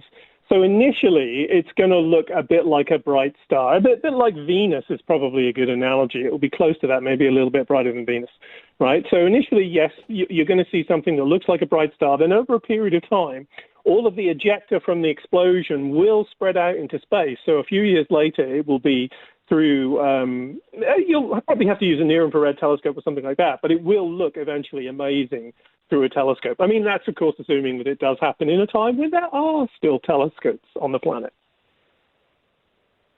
How much will we be able to see without a telescope? And how long will we be able to see it? It's still a long way away. So I mean, you'll probably be able to see most of the features with fairly small telescopes, but with your naked eye, you're really going to be limited to seeing the initial sort of like point-like explosion. It's not, is it going to be something that has enough nebular emission? It might do actually, right? But that's going to be a few years later. That's not going to be, when it first happens, everything is quite small. It takes a few years. It's got to expand out to what? A few light years before you'll start being able to see extended structure. So that's going to take a little bit of time. Okay, great. Thanks. Yeah, okay, thanks for the question. 902-405-6000. Tim, hello. Hi, Rob. A tsunami is heading for Halifax Harbor. Yeah. It's about to hit the Narrows and then the Basin. Now, when it hits the Narrows, at the hit, does it roil out and become nothing, or does it become larger? What exactly would happen just because of the funnel?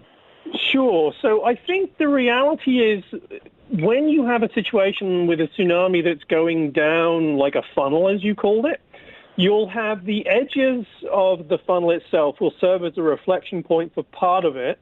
And then the piece that comes down through the funnel, that's going to then have its overall height determined by changes in depth of the water, right? That's going to be the key thing that would happen there. So all of that said, the harbor is actually fairly deep, right? So I don't think it's going to have that significant an impact on the overall height of something. I mean, what kind of tsunami are you thinking of? How big? Oh, any shape. Say the same one that hit Virgil. I can't remember how big that, 20 or 30 feet? 20 or 30 feet. So something that's 20 or 30 feet. I mean, it's obviously a significant, it's going to do a lot of damage for something that big. It's going to destroy jetties and ships and so on. But something that was sort of like 100 feet or something like that, that's going to wreck downtown. So anything that's created by, let's say, the side of an island on the other side of the Atlantic falling down, there was a talk about a possibility of a mega tsunami. That would not be pretty, right? But for something that's 20 feet, that's going to do a lot of damage. But that's what I would say. If you compare to Fukushima, right, then with some of the tsunamis that hit with Fukushima, some of those were about 30 feet, and you could see the incredible amount of damage some of those did, just in terms of the sheer volume of water. Oh, the sea is not a nice place. That's for sure. Especially in angry seas.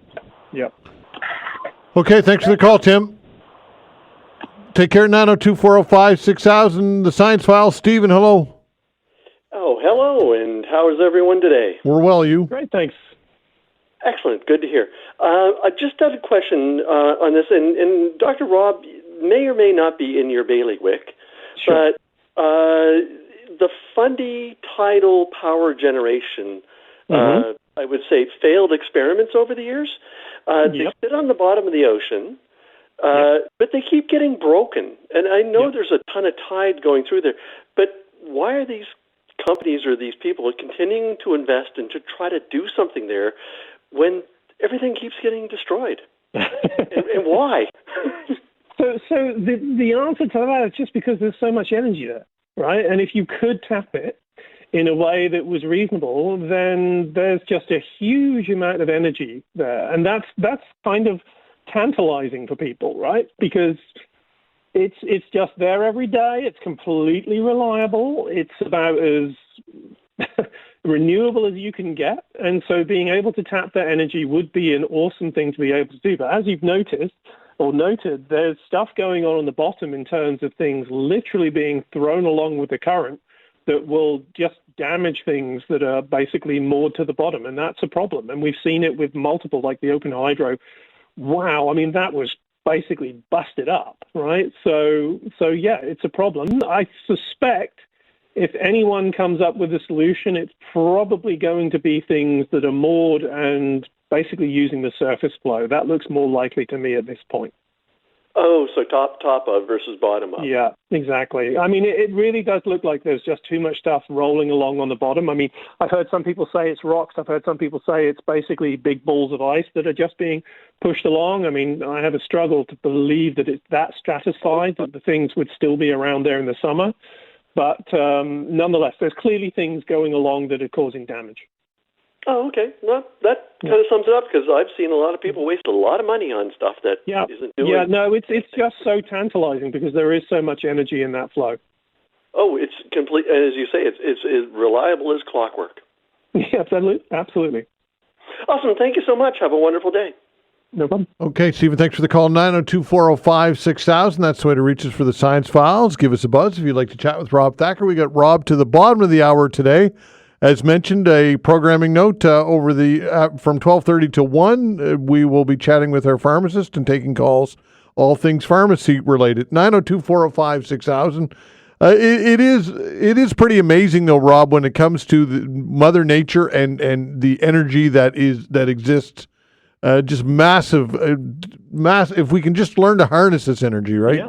Yeah, no, absolutely. I mean, with Fundy is an incredible scenario. I mean, there are only, literally, as far as I know, there's only like 3 or 4 places in the world that are like Fundy in terms of having these huge tides, because you have what's called a tidal resonance between the amount of time it takes for the flow to go all the way down the channel versus the amount of time associated with the moon's tides. And so being able to capture that would be really incredible for Nova Scotia. But like I said, it just doesn't look like it's going to be easily capturable. We've had like the most recent example where literally they had a surface system, and then what did it do? It broke its moorings and got stranded, and it's still there, I believe. So it's not an easy thing to do. And ultimately, wind may well be where we end up getting the sort of like best renewable energy source around Nova Scotia. There is a ton of wind, as we all know, and as we can build turbines that can survive the Atlantic weather, I mean, I will say I don't think that's actually cut and dried. It's a really harsh environment out there. So nonetheless, I think wind will be the main way that we actually go forward with renewables. Although I would love to be proved wrong. If someone can come up with a way of actually getting energy out of the Bay of Fundy that doesn't do significant environmental damage, that can survive the elements, all good for it. That would be wonderful. Okay, fair enough. 902-405-6000. We've got Rob Thacker to the bottom of the hour. If you'd like to chat with Rob, give us a buzz. 902-405-6000. Well, the Science Files continues when we come back. Max.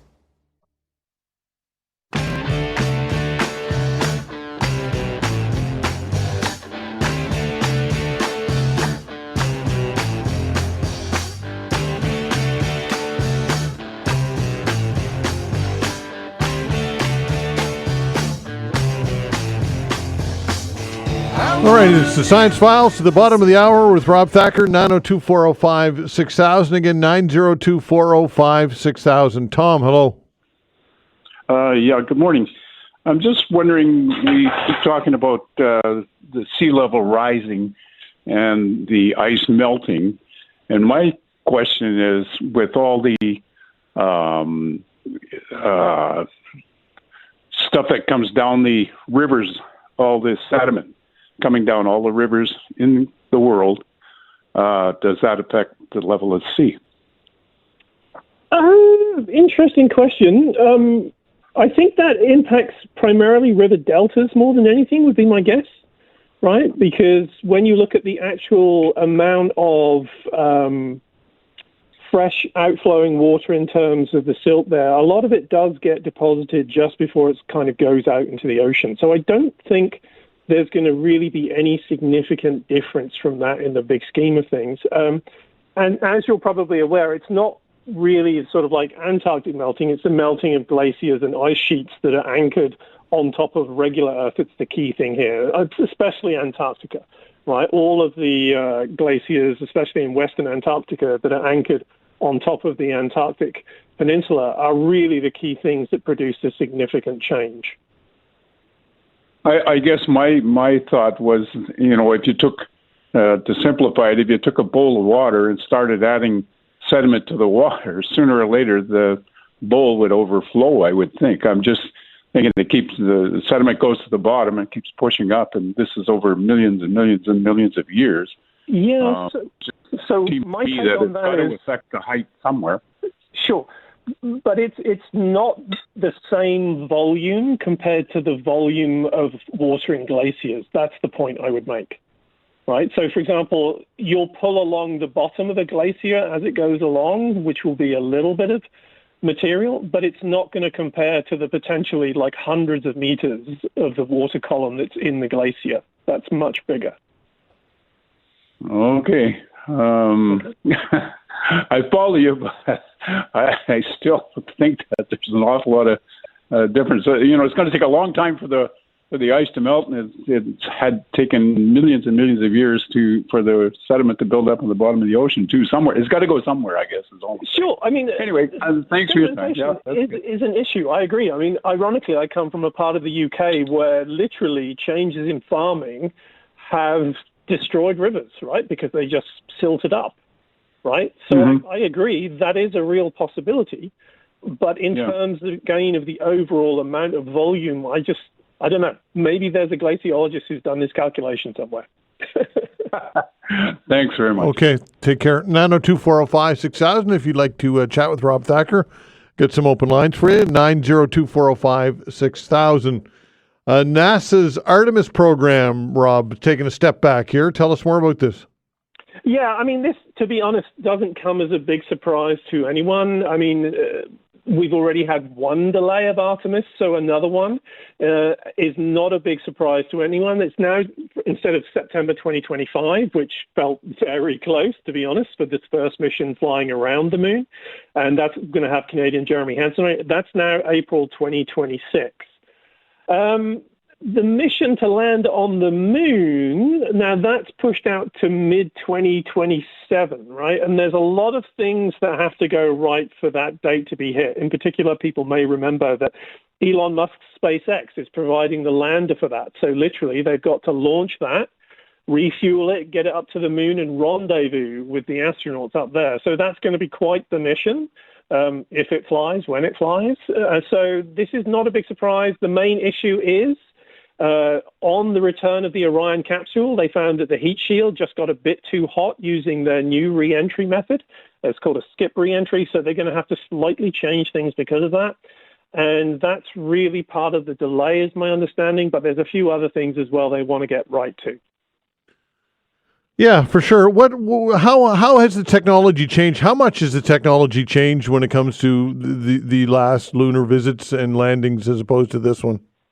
Well, I mean, to be honest, if you compare sort of like the flight control systems, everything is different, right? We've gone from a systems that were what I'll call triumphs of control engineering, comparatively simple control engineering systems, to now everything basically being done via computers and software, not hard encoded the way things were back in the late 60s and early 70s. So it's really very different. And that's one of the reasons why, as I keep saying, like, people wonder, haven't we done this before? I mean, yes, we have, but the engineers who did that don't work at NASA anymore. Yeah. Right? So there's a certain concern, which is quite real, that you have to relearn these things as you go from one generation to another to a certain extent. Obviously, not everything. There's some things that are really well understood and so on. But certain aspects of how you're going to do things, you're going to be relearning. And that's just one of the reasons why we still have missions go and fail, right? Because people are building new control systems that sometimes fail. How about the costs? Relatively speaking, obviously the costs would be proportional to the time, but how does the cost of a mission stack up compared to what it was in the late 60s, early 70s? Yeah, I mean, this is probably going to be surprising for people to get their heads around, but I mean, the amount of money that's spent on NASA compared to what it was in the sort of mid-60s, peak NASA spending, was a significant proportion of the national taxation budget in the U.S. It's about 1/10 of what it was back then.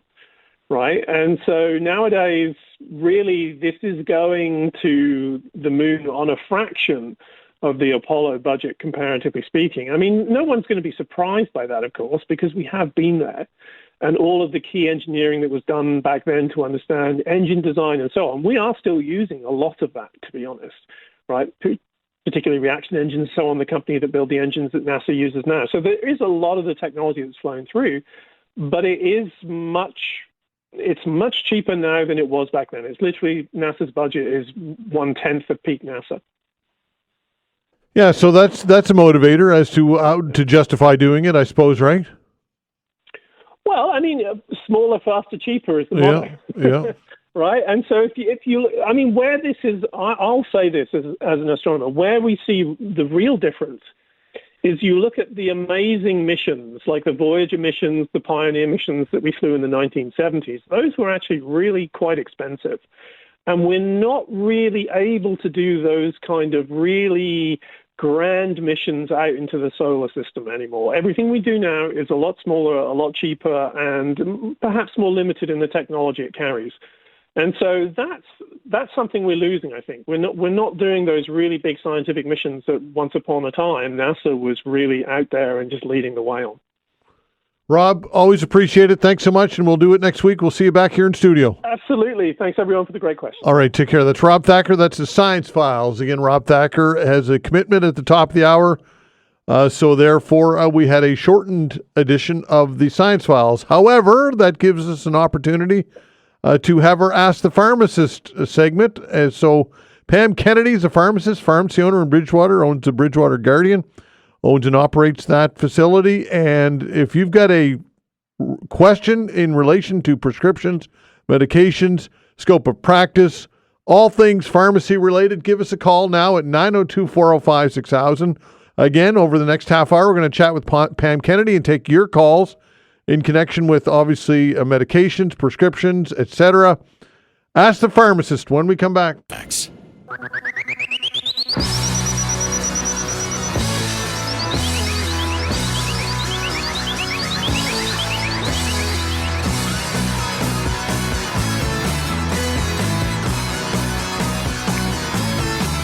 All right, as mentioned, Rob Thacker was only available for half an hour today, so we took advantage of the opportunity to offer you the opportunity to ask the pharmacist some questions. Pam Kennedy, pharmacist, pharmacy owner of the Bridgewater and Guardian, joins us to do just that, ready to take your questions, your calls, all things related to the pharmacy and medications, prescriptions, scope of practice. Pam Kennedy, thanks for doing this. We appreciate it.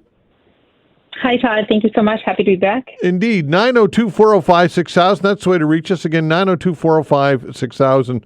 Pam, what are some really common things that you that get asked on a regular basis at the pharmacy desk? Yeah, I guess it depends on if we're talking traditional dispensary or in clinic. But I would say, you know, for the majority of us in dispensary, it's a lot now on what clinical services we are able to provide. So people without primary care providers that are in need of prescription renewals or other services. So we're asked that a lot, and so happy to always spread the news, especially through programs like this, to let people know what is available in community pharmacies now in Nova Scotia. Okay, good stuff. 902-405-6000. Brian's giving us a call. Hello, Brian. Hey, good day.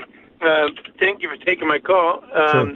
I don't really have a question, but I have an experience that I went through a couple of days ago when I tried to renew a couple of prescriptions. Now, I can't pronounce the names of my prescriptions, so I spelt it out, and I still got the wrong medication. And what happened, I found out later, was that medication was for the same thing, but it was a different medication. And where I screwed up, I guess, was I didn't check before I left the pharmacy, right? I just normally, because I never had that happen before, I would just pay for my stuff and leave. Well, I get home, I got the wrong medication. I called them up. Because I took it out of the pharmacy, I couldn't get my money back. I ended up having to pay for it and have to pay for my next one as well, which was the actual medication that I needed. So basically, I just want to let people know, check what you're getting before you leave. That way, if it's the wrong stuff, you can get your money back and get the right stuff. Pam, do you have any advice or any comment on that? Yeah, I would think that would be an extremely rare event, but certainly I would suggest in this case there was probably a misunderstanding between the pharmacy team that you were dealing with, perhaps on what exactly it was you were looking for. But yes, always a good thing to do that double check for sure. Unfortunately, when prescription medications leave the pharmacy, they are not returnable. We never know, on temperature, if there's been any sort of breach to the medication, so they aren't returnable. But in cases like that, if it was a mix-up on the pharmacy's part, typically, there could be some provisions made there. But yeah, it's unfortunate that you had that experience. So basically what I did to prevent it from happening again was I have a list of all of my medications on my phone. So I gave them my list of what I'm on now and said, take off anything that's not on that list. And they did. So that's one thing you can do so it won't happen. Yeah, and so I will to that. Thank you, Brian, for actually pointing that out. So complex and advanced medication reviews are a service that are available. So medication reviews at any pharmacy or most pharmacies in Nova Scotia. So certainly taking that time to sit down with your pharmacist to go through your prescription medication list and ensure that that's up to date both on their part and yours. Sometimes, you've seen your physician and medications have been discontinued or changed, and that hasn't been communicated to your community pharmacy. So certainly, asking your pharmacy team if they're able to provide that service for you is for sure a great idea. All right. Just wanted to let people know so that they don't have to go through what I went through. Okay, thanks, Brian. I mean, it is rare. I've never experienced it before. That's why I'm pointing it out, I guess. Okay, thanks for the Have call. a great day, guys. Okay, take care. 902-405-6000. We're talking to our pharmacist, taking your calls. Peter, hello. Yes, good day. Hi. I just have a quick question. I was just wondering, what is the difference between a community pharmacy clinic and a community pharmacy, if there is any difference between those two? Yeah, absolutely. So, of course, we're all used to, the traditional community pharmacy and dispensing of medications. But the province in February of last year, in 2023, launched community pharmacy primary care clinics. So they're spread across the province. So in all of the zones, we're over 40 sites now. And so those clinics are within community pharmacies. So they're affiliated with those community pharmacies, and they're run by the pharmacy staff. So they are, in most cases, at least a full-time clinic and sometimes more than full-time clinic, but they're providing. So what we're aiming to do is to expand that pharmacist scope to be able to offer more services in the community, and so we're now able to do that through these clinics that sit within the community pharmacies. Oh, very good. Well, that's perfect. I thought that's what it was, but I thought, well, it wouldn't hurt just to give a little call. So I thank you very much. That's perfect. Yeah, absolutely. Thanks, Peter. Thanks, Peter. Take care. 902-405-6000. If you'd like to chat with our pharmacist, Pam Kennedy, give us a call if you've got a question relating to medications, prescriptions, scope of practice. 902-405-6000. Here's an email question from Wendy. Wendy says, my daughter has breast cancer. She's had surgery, chemo, and radiation. Because she's young, 30, they're giving her Verzenio. I believe that's how it's pronounced. The cost is $6,000 per month. At the end of 2 years, that'll be $144,000. Thankfully, she has great insurance. My question is, what do people who aren't insured do in these instances, Pam? I'm sure you run into this regularly, unfortunately. Yeah, so I will, I won't speak about that specific medication, but certainly when it comes to specialty medications, for cases like this that are extremely expensive, there are programs typically available. So what I will just suggest to people, certainly the specialists that are typically the providers prescribing these medications, as well as your pharmacy teams, are aware of programs that are available for those without without those insurance plans, so that they can actually, help you and assist you with other patient support programs that are available.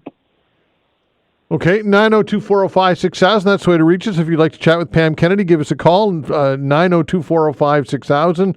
It's our Ask the Pharmacist segment. Again, all things medication related. 902-405-6000. Ask the Pharmacist continues when we come back.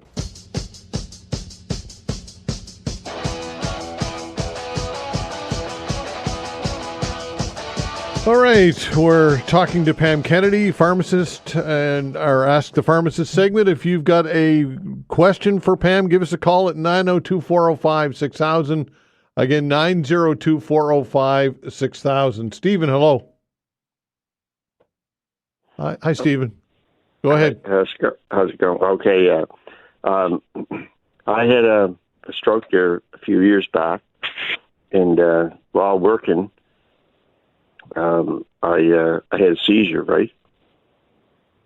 And they gave me these pills to take, and I don't have a doctor, and to get another prescription for these pills, I have to have a doctor's, because the pharmacy won't do it without a doctor's prescription. Okay, so Stephen, sorry, how long ago had this stroke occurred? About 3 years ago. 3 years ago. So the medications that you're speaking about that do require renewed, are those medications that you've been stable on for that period of time, or have there been changes made along the way? No, I was taking them, and but when I was working, like it gives you warning. I get warnings for what happens, like your stomach and just your head starts getting dizzy and everything. But the guy, one of the guys at work, took me to work and took me to the hospital or whatever. And on the way, I really had it really cut in really bad. Almost made him drive off the road. So what's your question, Stephen? Is there any way that I can get a prescription without seeing a doctor? Mm-hmm. Yeah, so prescription renewals can definitely be done in pharmacy. So that does require an assessment. So I would recommend that you reach out to your regular community pharmacy. There may be issues around that assessment that will not allow us to do those prescription renewals within scope. But as a general rule, for any medical condition, for most medical conditions, prescription renewals are well within the scope of a pharmacist now upon proper assessments, which may require lab work. But your regular community pharmacy can let you know if that's something they can do, if they have to refer off to one of the community pharmacy primary care clinics, and or potentially refer you off to another primary care provider. All right. I was at the QE2, and I can't remember the doctor's name that gave me the prescription, but he wasn't my he was my familiar doctor, like it wasn't my regular doctor. And now I moved to Windsor, and I don't really have a doctor. And correct. Yeah. No, but your community pharmacy should be able to help out, or if they can't, then they can send you in the right direction for sure. All right, then. Thank you. Okay, thanks for the call. Thanks, Good luck. Take care. 902-405-6000. Jane, hello. Hello. Hi there. Go ahead. Yeah, so I was diagnosed with ADHD a couple of years ago, and I've been treating it with natural supplements, but I did get a prescription to start some medication, and I'm just wondering if I should worry about any natural supplements interacting with a medication. Yes, absolutely. That's a great question, actually, Jane. A lot of people think that over-the-counter medications and natural health medications, are relatively benign to take, so without side effects or without potential for drug interactions, but most certainly they can be associated with both of those. So for sure, before you get started on that new medication, make sure that your pharmacist, and I would say this to everybody, make sure that your pharmacy team is aware of any regular over-the-counter or natural health products that you are taking. We do have a way to double check when we fill prescription medications if there are any interactions with those types of products. So certainly make sure that your pharmacy team knows everything that you're taking, not just those prescription medications. That's a great question. Thanks, Jane.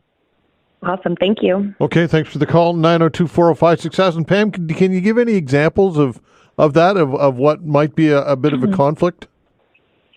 Yeah, well, I mean, we see that, it can go one way or the other with natural health products or over-the-counter medications. But, for instance, over-the-counter Tylenol is one that we might, or acetaminophen, for instance. Some prescription medications may contain something similar where we don't want to see, that doubling up on dosing because then that would exceed, what we would want you to take for, or other over-the-counter medications. So we see multiples of those. And then exceeding those daily limits of what we want people to take. And some natural health medications that can impact how our liver processes or metabolizes other medications, which could result in levels of your prescription medications going too high. So there's certainly a number of things that can occur, or things like calcium or magnesium. I'm sure some of you have been on medications where you have to be quite cautious with those big binding minerals like calcium and magnesium, where if you were to take them at the same time as your other prescription medications, you wouldn't get that same impact. It might impact the absorption of your prescription medication. So there are a long list of potential interactions there. So always best to make sure that your pharmacy team knows everything that you're taking. Yeah, it's a good question, though, and I think it's something that people should be aware of for sure. Martha, hello. Hi there. Hi. Hi, I'm just wondering about COVID and flu shots. Are they still available for pharmacy? Like, is it still the season? I'm kind of late booking those, and I'm just hoping that they're still available. Yeah, great question. We're still being asked this for sure. So COVID and flu vaccines are still available. So you can do that booking online or by calling 833-797 7772 is the regular booking line. So certainly, if you haven't already, it's definitely not too late to have that COVID and flu vaccine done. And a lot of times, those appointments can be booked so that you're having both vaccinations done at the same time. That's wonderful. Just getting those vaccinations done at the same time, is it safe for like a 4-year-old to get both of those done at once? She hasn't gotten any of these before, so is it safe to get them at the same time? Yes, absolutely. So even in pediatrics, we do see flu and COVID co-administered, so they can be done at the same appointment. The only thing I would say, and use caution and speak with your team when you do have the vaccinations done. For a child at that age, having a flu vaccination, if they haven't had one previously, there is the requirement for a second dose, so a booster dose of that flu vaccine, which your pharmacist or pharmacy team can let you know when that time spacing would be to make sure that you have that second dose of flu done if it's their first time ever having one. That's great. Thank you so much. Okay, thanks for the call. You're welcome. 902-405-6000. Ed, ho. Oh, hey, how's it going? I got a quick question for the pharmacist. Sure. Is there any plans to have pharmacists check children's ear infections? I mean, my child always gets these ear infections, and there's times I have to go to a clinic and wait like 4 hours in line for a doctor in 10 seconds to look in his ear and say, yeah, here's the prescription to go get the antibiotics. Is there any plans for that? It's a great question. I'm glad that you brought up that. Actually, that is probably the newest service that we are now offering. So in community care clinics again, so it's in the CCPCC sites, and you can find a list of those sites online on the Provincial or Pharmacy Association site. Within those clinics now, checking for both internal and external ear infections is within scope over the age of 3 years old. So as long as they're over 3 years old, then that is something that we can assess and also provide treatment for. So pharmacists did go through additional training within this past year on the use of otoscopes and tympanometers to help support that proper diagnosis and then, obviously support proper prescribing of antibiotics when ear infection is present. So certainly don't, if that occur in the future, we're happy to help. That would be great. Thanks so much. Okay, thanks, Ed. Appreciate the call. When it comes to scope of practice, what else in the future expanding, Pam? I know that you can't don't have a crystal ball, but what do you think might next, or what, some I guess progress? Yeah, and you're right, a crystal ball for sure. So we're always happy to see scope expand. I will just say that great partnership between our Pharma Association, our regulator, and with Department of Health. And so Nova Scotians are very fortunate for what we've been able to see. Because of that great partnership, we're seeing an expansion all of the time on what we're able to provide. Right now, one of the newer expansions has been the diagnosis of high blood pressure and also of diabetes. So will we see something expand there? I really don't know. But certainly I will just say that, when within the profession, there's a lot on the table right now, and we're really excited. And I think you're going to see, that continuation for sure soon.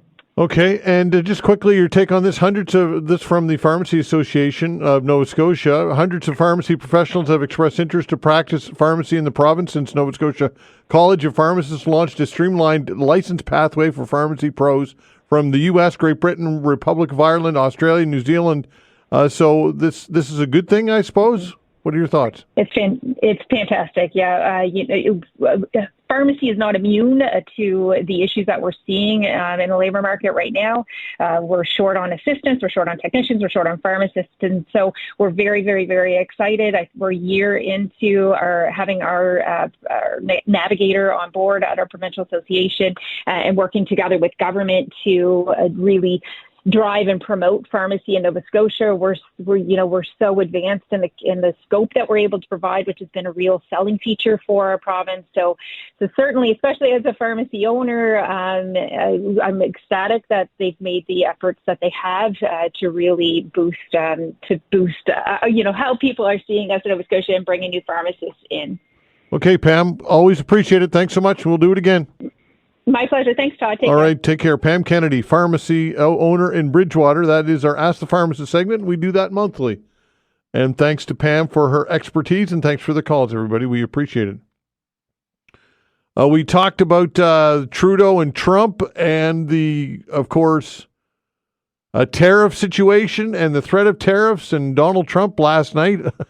President-elect Donald Trump took a jab at the Prime Minister, calling him a governor, referring to Canada as a great state. Yet another suggestion by the incoming president that this country should be part of the United States. Of course, this is off the cuff, but I guess it speaks to my question of rationality and how reasonable is Donald Trump. And unfortunately, it might not matter, because this is what you're dealing with, right? When you have an imbalance, which is what we have, a great imbalance here with the United States. We're at a great disadvantage. When it comes to leverage, we do have some leverage, but for the most part, there's an imbalance. You have to be able to ebb and flow with somebody who says comments like that. But anyway, something else we can talk about, I'm sure, tomorrow. Thanks to Vanessa Van Den Ness on the other side of the glass at the control board. Doing a fine job as always. We're back tomorrow at 10 o'clock. See you then.